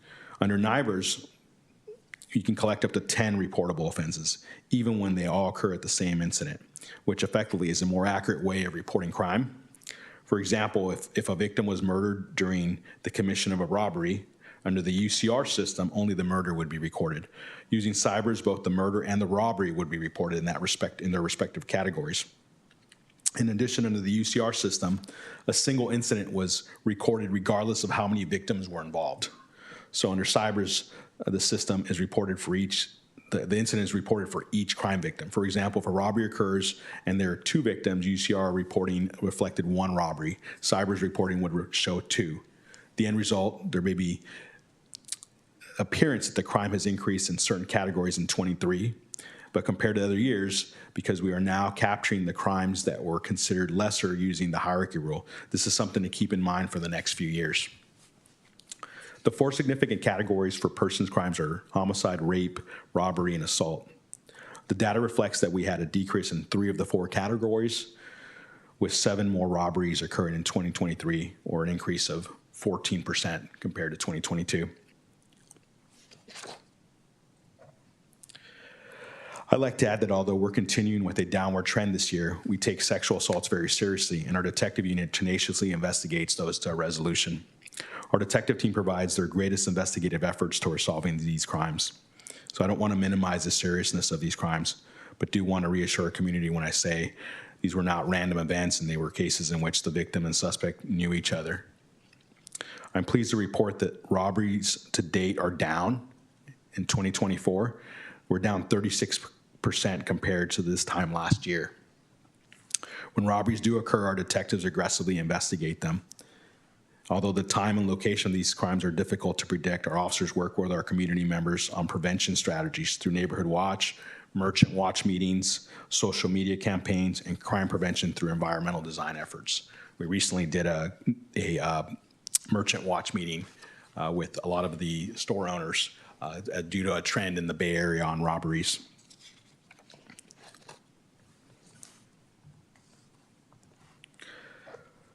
Property crimes. Overall, in 2023, we experienced an increase in 2 of the crime categories, robberies, as we mentioned, and vehicle theft. Some of the factors we believe may have contributed to the crime increases are the result of many offenders not incarcerated long enough to receive the help that's needed, like substance abuse treatment, instead being immediately released to commit additional crimes to support their habits. Suspects who are incarcerated are prevented from committing additional crimes. When suspects are released back into the communities with a notice to appear in court at a later date, there's often little incentive to actually appear in court. During interviews with our officers, suspects have actually said they know they will be released from jail with a citation and that there's no serious consequences, which is why they continue to commit crimes. This is not unique to Newark. Our experiences are consistent with those of other agencies in our region and in the state. So in order to address these crime trends, we continue to examine our cases and work with our agencies, with other agencies in the region to identify criminals who are committing crimes in multiple jurisdictions, the worst offenders. We continue our participation with the Southern Alameda County Major Crimes Task Force, and we provide training to our new officers on how to identify and document gang-related activity. And we ensure our criminal evidence response team has the most current training on evidence identification and collection. Regarding our crime analyst and strategic policing program, after proposing and receiving support from the city's leadership for Newark's first crime analyst, my team has recently launched an innovative, multi-pronged strategic policing program. The cross-functional approach will involve our recently acquired technology, such as the community safety cameras, our new crime analyst immersed with internal stakeholders, regional law enforcement agencies, and the community engagement manager, which you met earlier tonight as well during your greeting, partnering with our community stakeholders in addressing developing crime trends such as those that we've been talking about and our quality of life issues.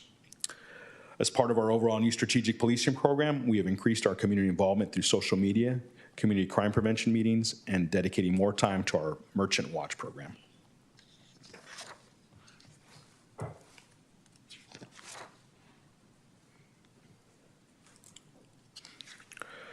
In 2023, we processed 4,849 cases.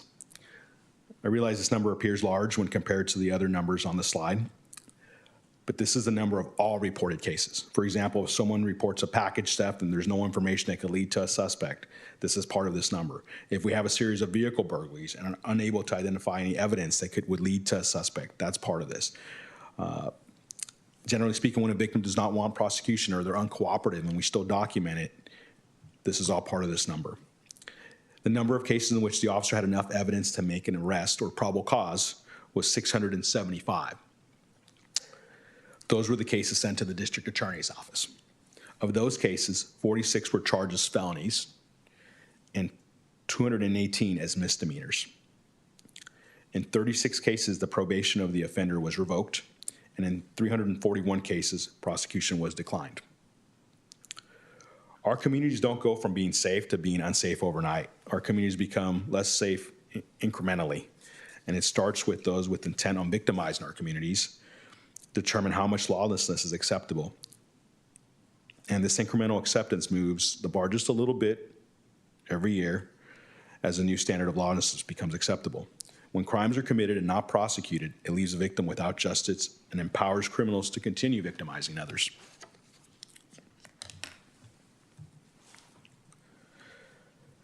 This chart is a slide, this slide is a chart representation of the breakdown of the percentage of the 675 case dispositions. In 2023, the Department of Justice released a bulletin titled Arrest History of Persons Admitted to State Prison in 2009 and 2014. According to the Bureau of Justice Statistics, persons admitted to prison had a median of 9 prior arrests in their criminal histories prior to being admitted to state prison. Although we are not ultimately responsible for prosecuting criminals, we're committed to putting forth our best investigative effort prior to sending the cases to the district attorney's office.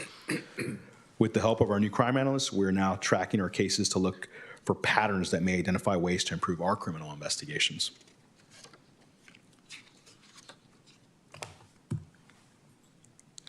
This graph compares the last 4 years of collision calls for service and investigations. The blue bar is calls for service, which could include multiple calls for the same crash.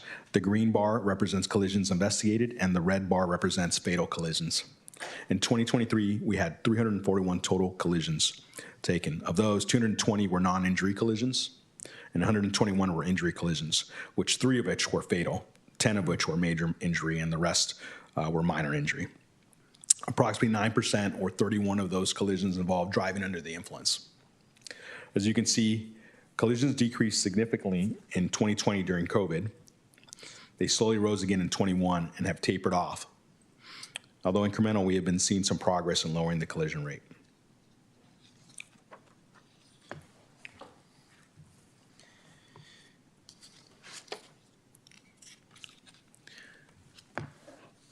Actually, let me go back and finish up on that. Even one fatal crash we don't deem acceptable. We continue to work towards the goal of zero and encouraging our community to not drink and drive, wear their seatbelts, and to give themselves plenty of time to travel to their destination.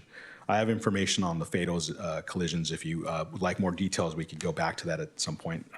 But to talk about what some of the causes were. I am excited to report that with our anticipated staffing improvement, we are projecting that we will be able to relaunch our traffic unit with the assignment of one of the 2 dedicated traffic officers this fall.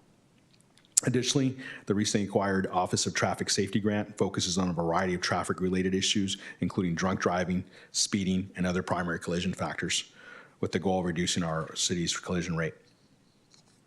Also happy to report that we made 13% more DUI arrests in 2023, and then saw an incremental 14% decrease in DUI collisions.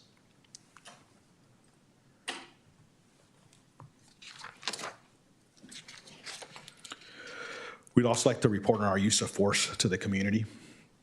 This slide reflects the percentage of the types of force used in comparison to the total number. Overall, there were 44 incidents where force was used in 2023, and there were 78 total uses of force during 2023. This includes every person. The 78, for example, includes every person who used force. If 2 officers, for example, discharged their taser during the same incident, that would be counted as 2 uses of force.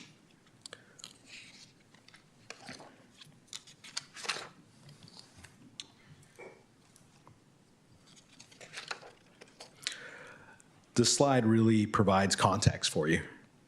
Of the approximately 34,000 field incidents last year, only 44 resulted in an officer having to control a combative or physically resisting suspects. In all but 2 of those 44 cases, no civilians or officers were seriously injured. There were no in-custody deaths. The noted officer-involved shooting included officers from Newark and Fremont. Occurred on April 13th. This incident involved a stolen vehicle that was initially carjacked on the morning of April 14th from the parking lot of St. Edward's Church in Newark. The victim was dropping off their child for school when a suspect approached the vehicle armed with a knife.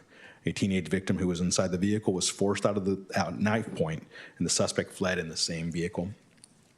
On Thursday, April 13th, our ALPR cameras activated an alert that alerted officers that the stolen vehicle, the carjacked vehicle, had entered the city on Maury Avenue and stopped in the parking lot at 3900 block of Cedar Boulevard. Our Southern Alameda County Major Crimes Task Force officers conducted a high-risk stop on the suspect inside the vehicle, and then while attempting to take the driver into custody, officers observed what appeared to be a firearm in the suspect's waistband. The suspect ignored officers' commands, withdrew the replica firearm, and an officer-involved shooting occurred. Officers immediately rendered aid and summoned emergency medical personnel, but the suspect did not survive. The associate was transported to a local hospital and was released shortly after with minor injuries. The firearm was ultimately determined to be a full metal airsoft replica of a Beretta M9. Pursuant to the Assembly Bill 1506, the California Department of Justice California Police Shooting Investigation Team is investigating and independently reviewing that OIS. Per protocol, our independent investigation is being conducted by the Professional Standards and Training Unit as well.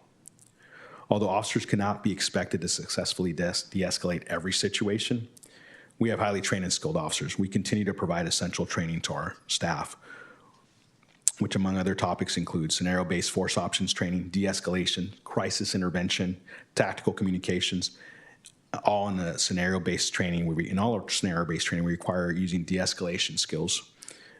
In addition, I'm proud to say that when audited by the California Commission on Peace Officer Standards and Training, we were 100% in compliance with the audit. Our officers use force, as you can see here, less than 1% of the time. In fact, the number is slightly over 0.1%, closer to 0.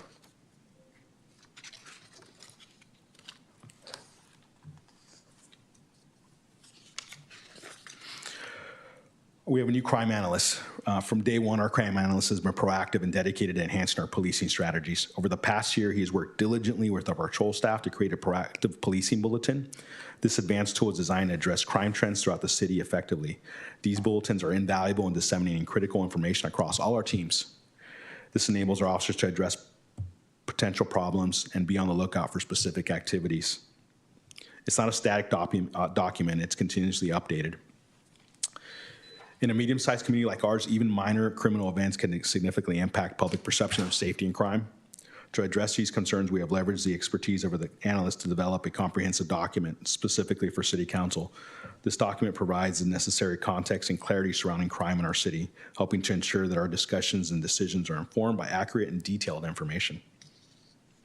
The analyst has been crucial in our funding our projects and grant reviews, instrumental in supporting the applications. He has enhanced our patrol operations through development of a live dashboard in our Peregrine system. These dashboards are valuable tools for our patrol supervisors, enabling them to track officer productivity and development in real time. I'd also like to highlight the invaluable contribution the analyst has provided to our detective unit. During our recent staffing challenges, his expertise in computer forensics has been instrumental in several investigations. His skills have helped identify potential suspects and solve multiple cases that might have otherwise remained unsolved under challenging circumstances. Also, with the implementation of a crime analyst position, our department has gained the capability to participate in regional data sharing groups. These groups provide valuable insight into regional crime trends that affect our city, and you see the trends coming from other larger cities. We start to predict them before they get here, enabling us to prepare our officers for potential incidents. And by sharing these investigative and crime prevention insights with our cities, we can enhance our strategies and responses. The connection with the regional groups has also allowed our detective unit in linking crimes that occur in other cities to Newark. Additionally, allows us to leverage the expertise of other investigative units to identify suspects and solve crimes more effectively.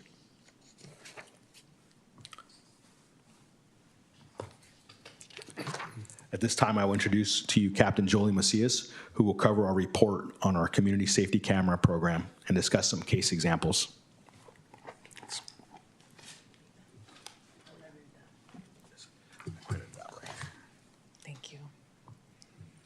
Thank you, Chief. Good evening, Honorable Mayor, members of the council. I'm Captain Jolie Macias. For this year's Automated License Plate Reader Annual Report, I will provide a brief background overview of the program, some statistics and audits for 2023, and then some significant cases that clearly highlight the ongoing value of the program.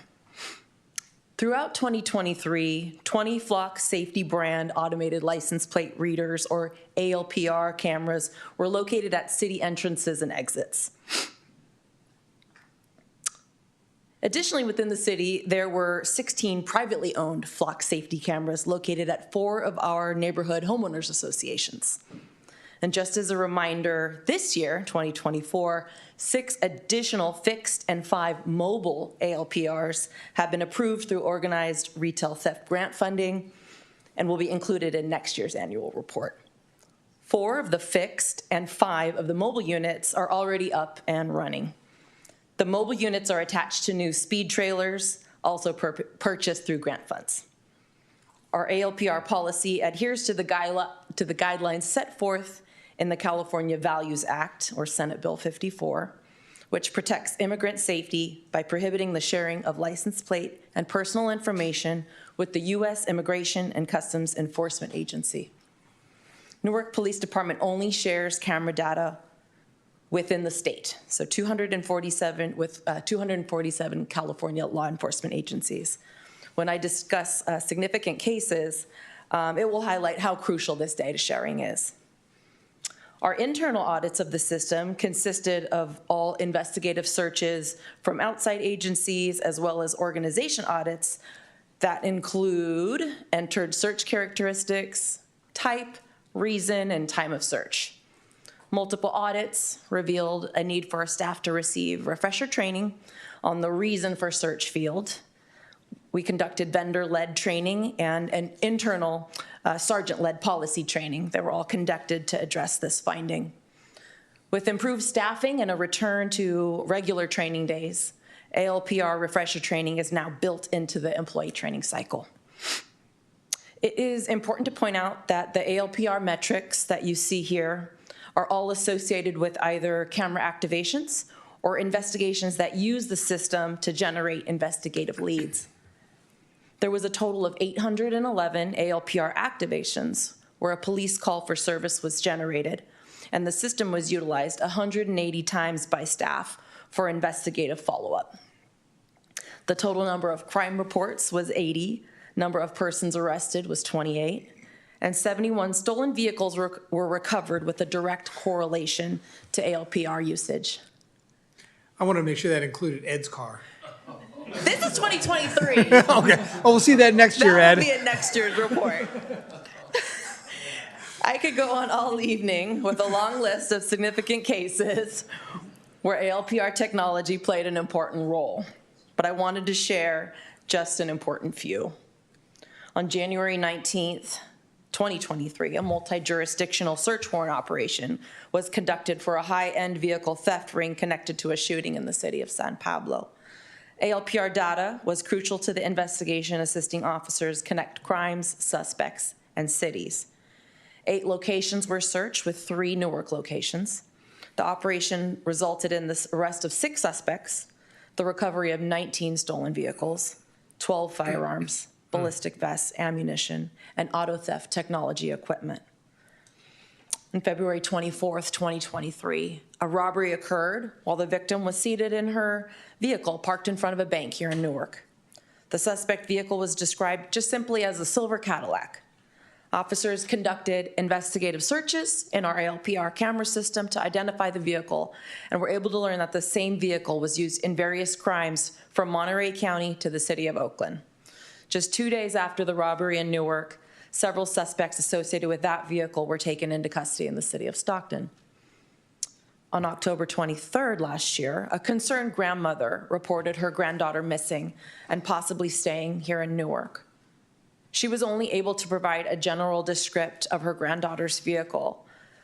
With the limited information provided, officers were able to use our system to identify the vehicle and ascertain precisely where and when it entered our city. The vehicle was recovered and the missing person was located soon after. More recently, in November of 23, an activation alerted officers that a wanted felony vehicle that was used in a robbery involving firearms entered our city. 15 minutes later, cameras alerted officers that the vehicle was exiting our city. Officers quickly located the vehicle and assisted in a multi-agency high-risk stop. 6 vehicle occupants were detained, and the investigation was completed by an outside agency. These are just a few examples of the overall effectiveness of how this technology has been just game-changing for staff and to add to their overall ability to conduct their jobs. At this time, I will pause for any questions regarding our ALPR annual report before turning it back over to Chief to wrap it up. Colleagues, any questions on ALPR? No questions on ALPR? Great. Captain, I'm going to ask the public, any questions on the ALPR portion of the presentation? I'll just simply say, we as a community need to utilize all new technology to be able to provide the safe community that our residents expect. And just the last case you highlighted, the granddaughter that was missing, is just one of the broad examples of how this technology can be utilized to make sure that children, those return home safely, and that's our goal. So we, this council, support technology and the new technology that will come forward in the next year, 5 and 10, and direct you, Chief and Captain, as this new technology becomes available, to certainly make sure you bring it to the council so that we can look at it and determine whether or not it's a benefit to our community. I can't think of a time that this council's ever turned down a request for technology, because we don't have hundreds and hundreds of officers out there on the street. We're a small and mighty force of dedicated public servants, and we utilize that technology to not only make sure our officers are safe and get home safely, but make sure our communities are safe as well. Thank you, Captain. Thank you so much, sir.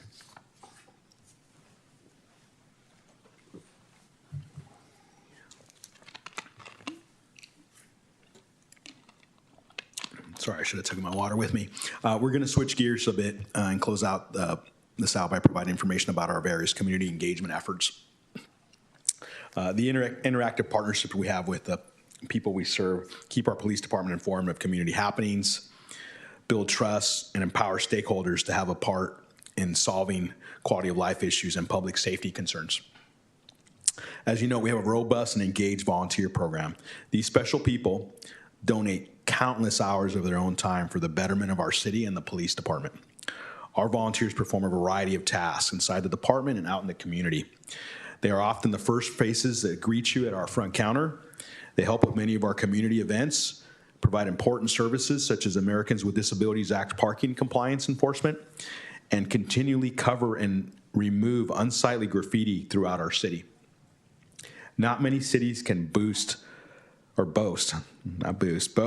that they offer services such as vacation home checks. We have our volunteers to thank for this community service.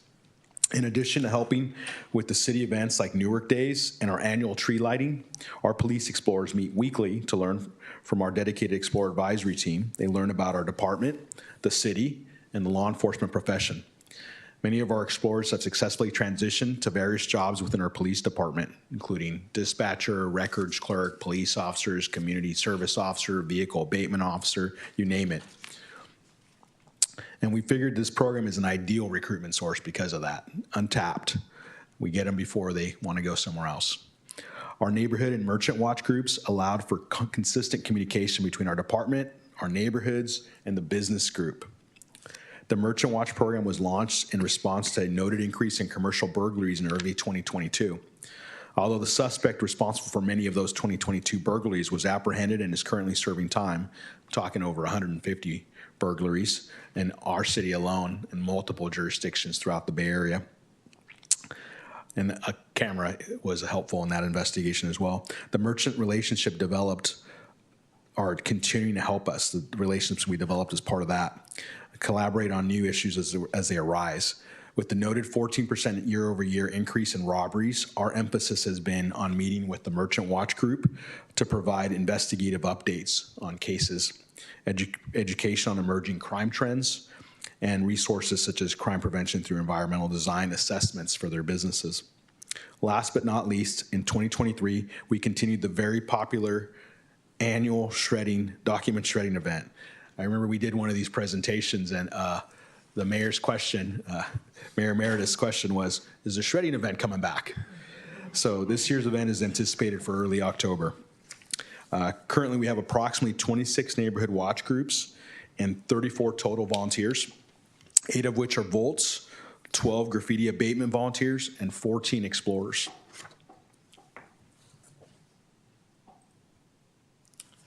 Our teams have partnered with civic and faith-based organizations such as Promotores, Avanzando, local churches and temples, the Newark Chamber of Commerce, and Abode Housing. We had a great turnout for our 3rd annual Faith in Blue event held in the PD Community Training Room. During the event, connections were made with various faith-based organizations and community members. We've already had additional events this year. Everyone's favorite event because of its most delicious event, the National Night Out, is put on by our neighborhood watch groups, HOAs, and city staff. They all come together to interact on a personal level on that evening while enjoying a wide variety of what we call Newark's best cuisine. We look forward to seeing a lot of you, hopefully, on our next annual event, which is next Tuesday, August 6th. Some new events that we're also proud of. I want to make sure I'm on the right. We had the Mañanitas en Acción. We had a chance to be guest readers at the library for the Spanish-speaking program, Mañanitas en Acción, providing the opportunity to create strong and time-tested connections with our Spanish-speaking community members. We did a bike and safety rodeo. As leaders in Newark, our staff members have taken their role in the community to heart by volunteering with community-based organizations such as Newark Rotary, to raise funds to provide bicycles, skateboards, and helmets during a bike safety rodeo held for the local youth. We hadn't done it in a few years, and it was a great success. We gave out over 50 bicycles, skateboards, helmets, and provided safety training. The relationships we've been able to form and nurture over the years through such affiliations have proven valuable for having an open dialogue with leaders, business owners, and advocates for some of our underrepresented community members. We partnered once again with the Newark Recreation Team for several events, including Big Truck Day and Bingo with the Badges. They're great about inviting us to any of their events, and we really enjoy going to those. They do most of the planning for those kind of events. We get to show up and have fun, and then they do the cleanup. So thank you. They're really great. They hosted several police department tours for scout troops and Newark's unified field trips, and visited schools to read to students in their classrooms, read across America. Our city-sponsored events, including Family Day in the Park and the tree lighting, continue to thrive as our dynamic city evolves. Our department's staff takes pride in providing the public safety aspect and the services for those events while building the connections with city staff, like the rec department and Public Works and its residents.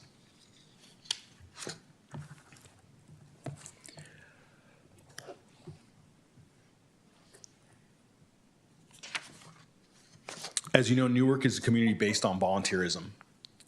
Many of the service-based organizations such as Newark Optimist, Newark Rotary, Love Newark, and Viola Blythe have been in place for our community, piece of our community fabric for decades. I'd also like to take this opportunity to highlight some incredible community initiatives spearheaded by individual police department employees. And one example of how our staff has further championed the example set by city leadership, one of our supervisors, Sergeant Carl Fredstrom, has spearheaded a group effort to raise funds and donate turkeys to Tri-City residents who could use a helping hand. Last year, Sergeant Fredstrom coordinated the donation of 237 turkeys to Viola Blythe. Over the last few years, the heartwarming collaboration has resulted in the donation of over 1,600 turkeys to Tri-City residents. Then there's Detective Musantri and Officer Lozier. He's back here, Officer Lozier. They organized another successful holiday toy drive for victim advocacy organizations, one being Safe Alternatives to Violent Environments, and the Alameda County Child Abuse Listening, Interviewing, and Coordination Center, Calico. And then there's Sergeant Yamahumayun, who was here earlier with Shabna, and they didn't leave because they didn't want to listen to the presentation, I assure you. They actually were going to a community meeting that got to be rescheduled, and that was the time it was with various other agencies. So they're off to do that. But Sergeant Yamahumayun was responsible for a successful Special Olympics torch run through our city to help support and raise awareness for Special Olympics athletes. To wrap up the highlights for 2023, as an organization, we are proud of our team's accomplishments, citywide partnerships, and the service provided to our community. We are fortunate to work with an incredible city staff and just as grateful to work for such a supportive community. Thank you, Newark City Council, for your continued support. The Newark Police Department is the trusted professional organization it is because of the dedicated staff and all of you.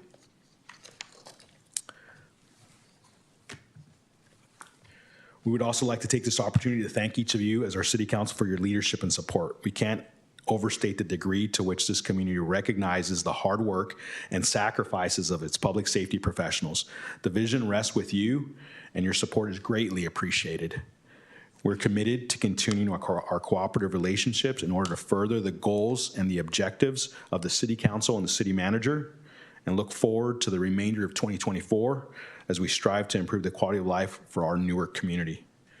And we would be happy with that to answer any questions for you. Thank you, Chief. Before I turn it over to my colleagues, is there anyone in the audience that has questions regarding the report on the police department? Great. Colleagues, questions? Councilmember Jorgens? Yeah, I want to thank you for the presentation. It's very encouraging report of, what's going on. So it's a lot of good stuff there. One of the things that, was in the slides, but it kind of got skipped over that I think is really cool is the catalytic converter etching program. Newark Police had a booth out there at the State of the City. I know there's a lot of people who signed up for that, and that's, something that I think is addressing that's, been a real need for our community. And, Newark Police has done a great job in starting to address that. So I do want to start by thanking you there on addressing that. The other thing is on, collision calls for service. It's going to be helpful for me when we have this report if I could see like some of that overlaid on a map, maybe some kind of specific areas. I'm sure that's something that you work with traffic engineers on. Just when we get to a point where we're looking at traffic calming measures, seeing where some of those collision calls of service are kind of all frequented together. That's something that's going to be helpful for me moving forward. And then just one question on the school resource officer. That's something that we haven't been able to do for the last couple of years. Is that something that we're going to be able to bring back in the near future? Sure. Thank you, Councilmember Jorgens. First of all, the etching program, we're excited about that. We were able to launch it this year after receiving the grant. So we're also looking forward to maybe looking at getting clubs, things like that to address the auto theft, really simple, old school method. So that's something we're exploring right now and a couple other things, just old school technology, right? Just not new school. The heat map we actually have available through our citizen RIMS for collisions, and we will incorporate that into the future. Our plan also, so respectively on all the charts and all the data is once we have what we figured was at least like 3 years worth of data, on some of them we provided, on some we didn't have, we want to be able to provide that context so you could see year over year comparisons, and we'll be providing that next year. Regarding the school resource officer, That was the first position we brought back as part of, we just left that critical staffing model. We actually have a test scheduled for that. We have put an announcement out for interested officers, and right now our anticipated re-implementation of that is this fall. Well, that's great to hear. I know our community will be glad to hear that as well. Just kind of one comment on that from me. When we looked at the, hoping to reintroduce it back in April at the City School Liaison Committee, it was surprising to me to see that the number of calls, decreased without the SRO.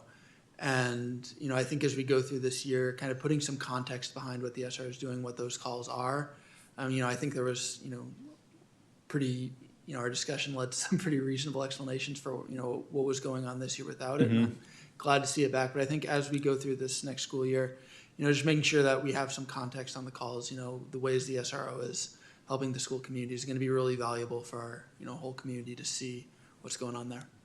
Absolutely. Thank you. Councilmember Apodaca. Thank you, Mayor. First of all, I just want to say thank you for the thorough report. I really did appreciate this, coming back and hearing it all. I do want to say we are, I understand that the police department is very small, so to see these numbers, 34,135 total field incident calls, it's quite amount of calls for the employees that we have. And so I want to thank the police department for all they do for our community. I don't think people realize what service you actually do. Appreciate it. Thank you. And I do want to say I actually, the one thing that caught my eye was the information you gave about how many prosecutions are denied. Mm-hmm. And I think that's very important for our community to know, because it's not just the police department. You often hear about why they let the criminals back on the street. It is the full justice system that has to be accountable, and everyone has to play their part in order to take the crime off our street. So I thank you for putting that information in there so that citizens can see what you need to do to prosecute or to have the crimes prosecuted. Just to ask you a little bit about data, there's been a few articles in the Chronicle in the past few weeks about a neighboring city whose data has been flawed. And so they've been reporting that the crime has gone down in the city, everyone's pointing that that the data is actually flawed. So if you could just go into some methodology of how we make sure that data, because it's only good as the data that you put in to really analyze what's going on in our city. Sure. So our records staff, we have a records supervisor that's very thorough. Our records supervisor has been in the industry a very long time and has actually been the chair of the records supervisors group for Northern California, president multiple years. He's on several committees. In fact, when Cybers and RIPA came out and I was a member of the county chiefs or the county now I'm a member of the county chiefs, county second in commands group, and that's where a lot of the work groups get formed for new implementations. We volunteered our records supervisor to come provide the expert mentoring for other records departments. He's very thorough. In fact, if you see some of the data, it can be a little bit frustrating because you can't get certain things really fast, but because we get it certified by the state and the error rate has to be like non-existent.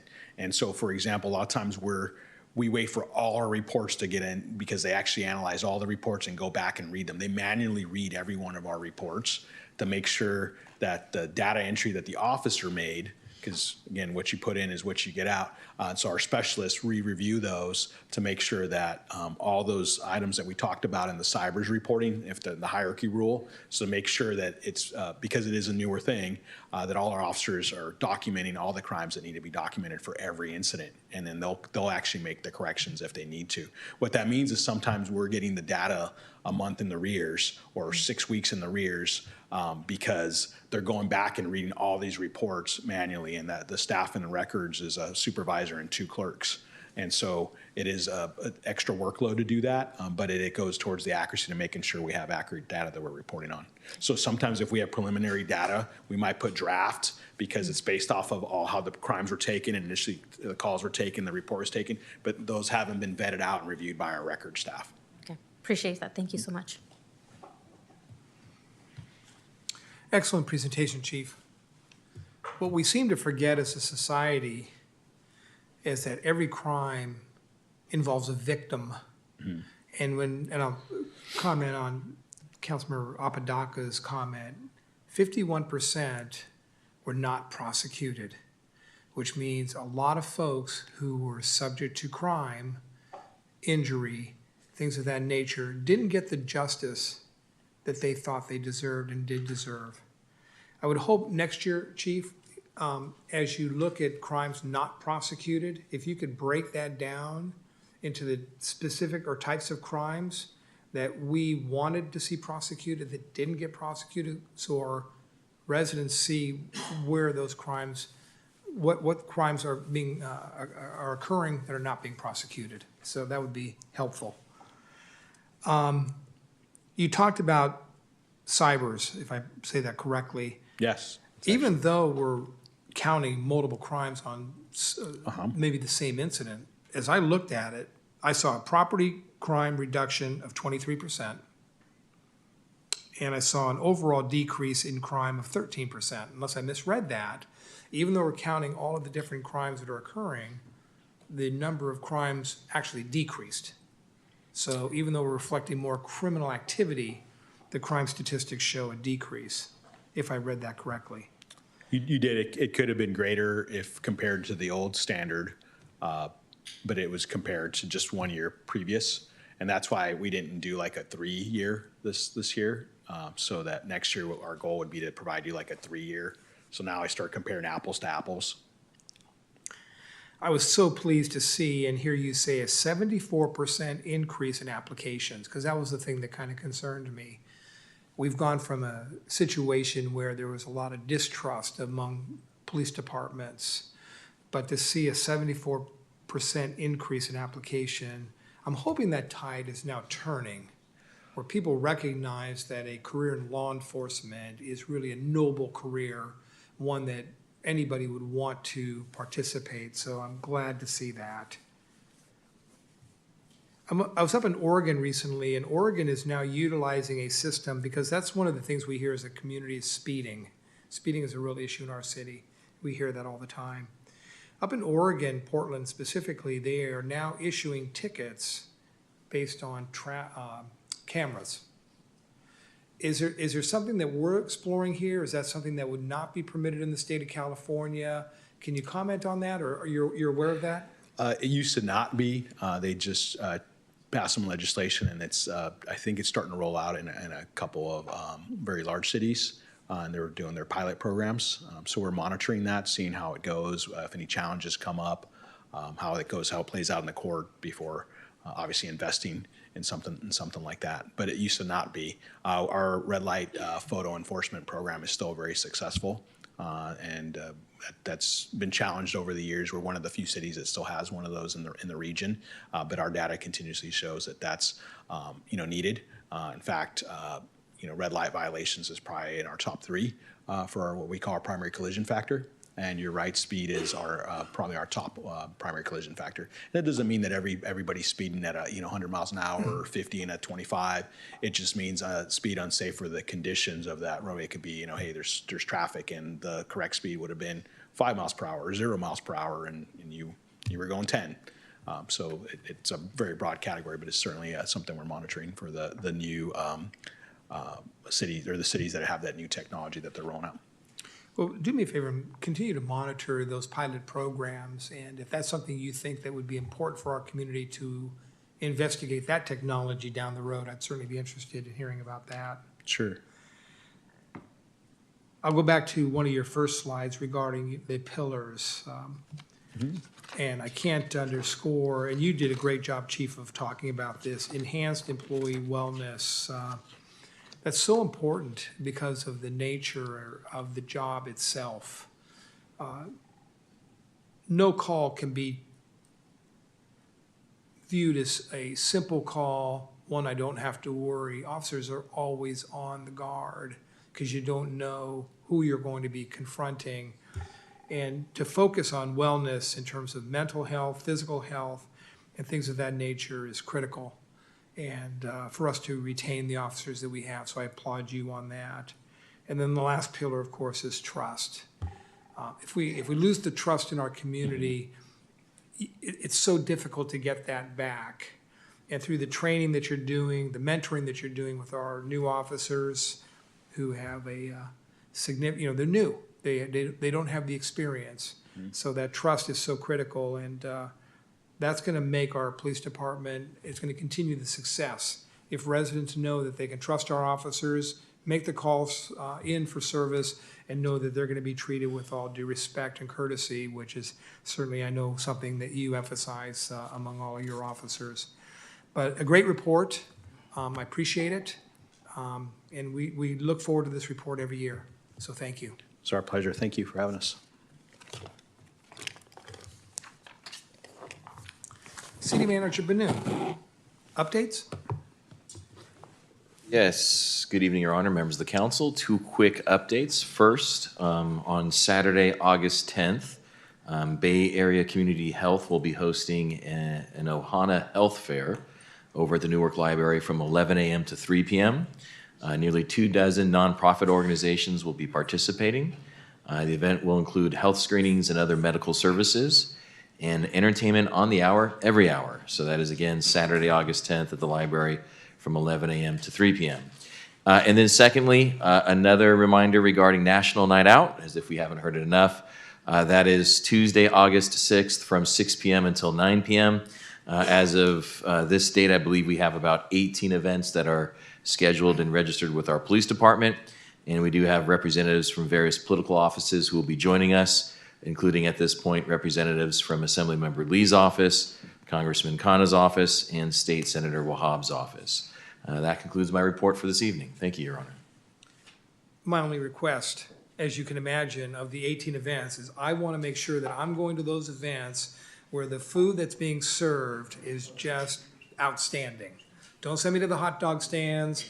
I want the tri-tip sandwiches and those other foods that are being provided. Colleagues, council comments? Councilmember Apodaca. Thank you, Mayor.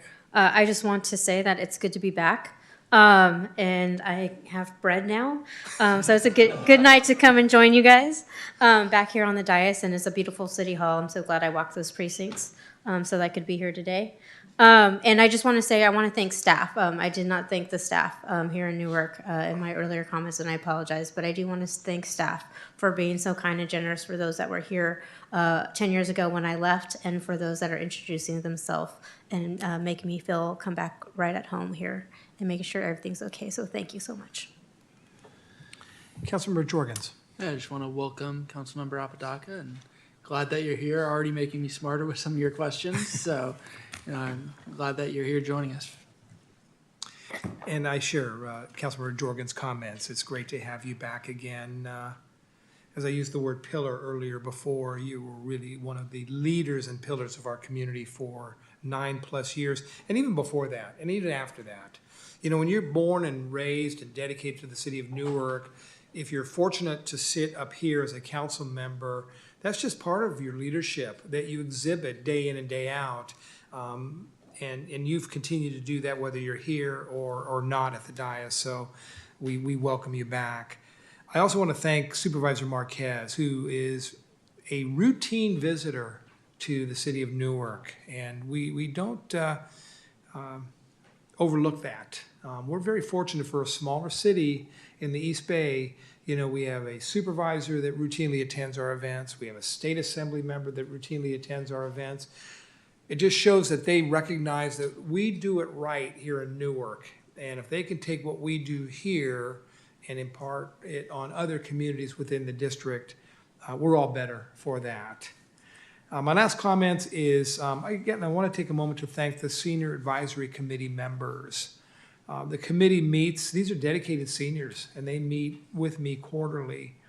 And some of the benefits, and I want to make sure our seniors are aware of this, we have presentations every quarter from folks throughout the community. And today we heard from Washington Hospital regarding dietary needs and diabetes and things of that nature that are so important to seniors as we get older. So I want to make sure our seniors know that this is really an opportunity to attend that event.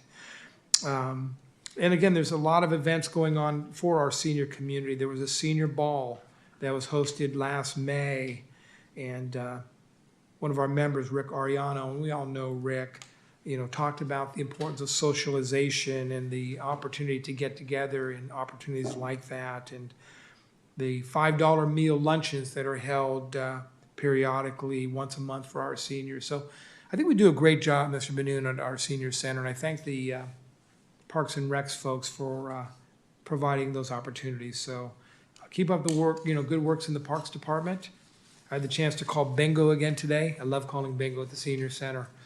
It's nerve-wracking when you call bingo, because you realize when you get down to that kind of one number, and they're all got one number that they need you to call. And when you call that one number, man, there's some joy in that room. And we're not talking a lot of money, but just the fact that they won, there's a great amount of joy. So those are fun opportunities. So that's it for our council meeting. We will be going into closed session. It's a conference with legal counsel over existing litigation pursuant to California Code Section 54956.9. The name of the case is in regards to the National Prescription Opiate Litigation. And it's case number 1.17.MD.2804. Would anyone like to address the council before we go into closed session on that closed session item? Seeing none, we're adjourned to closed session.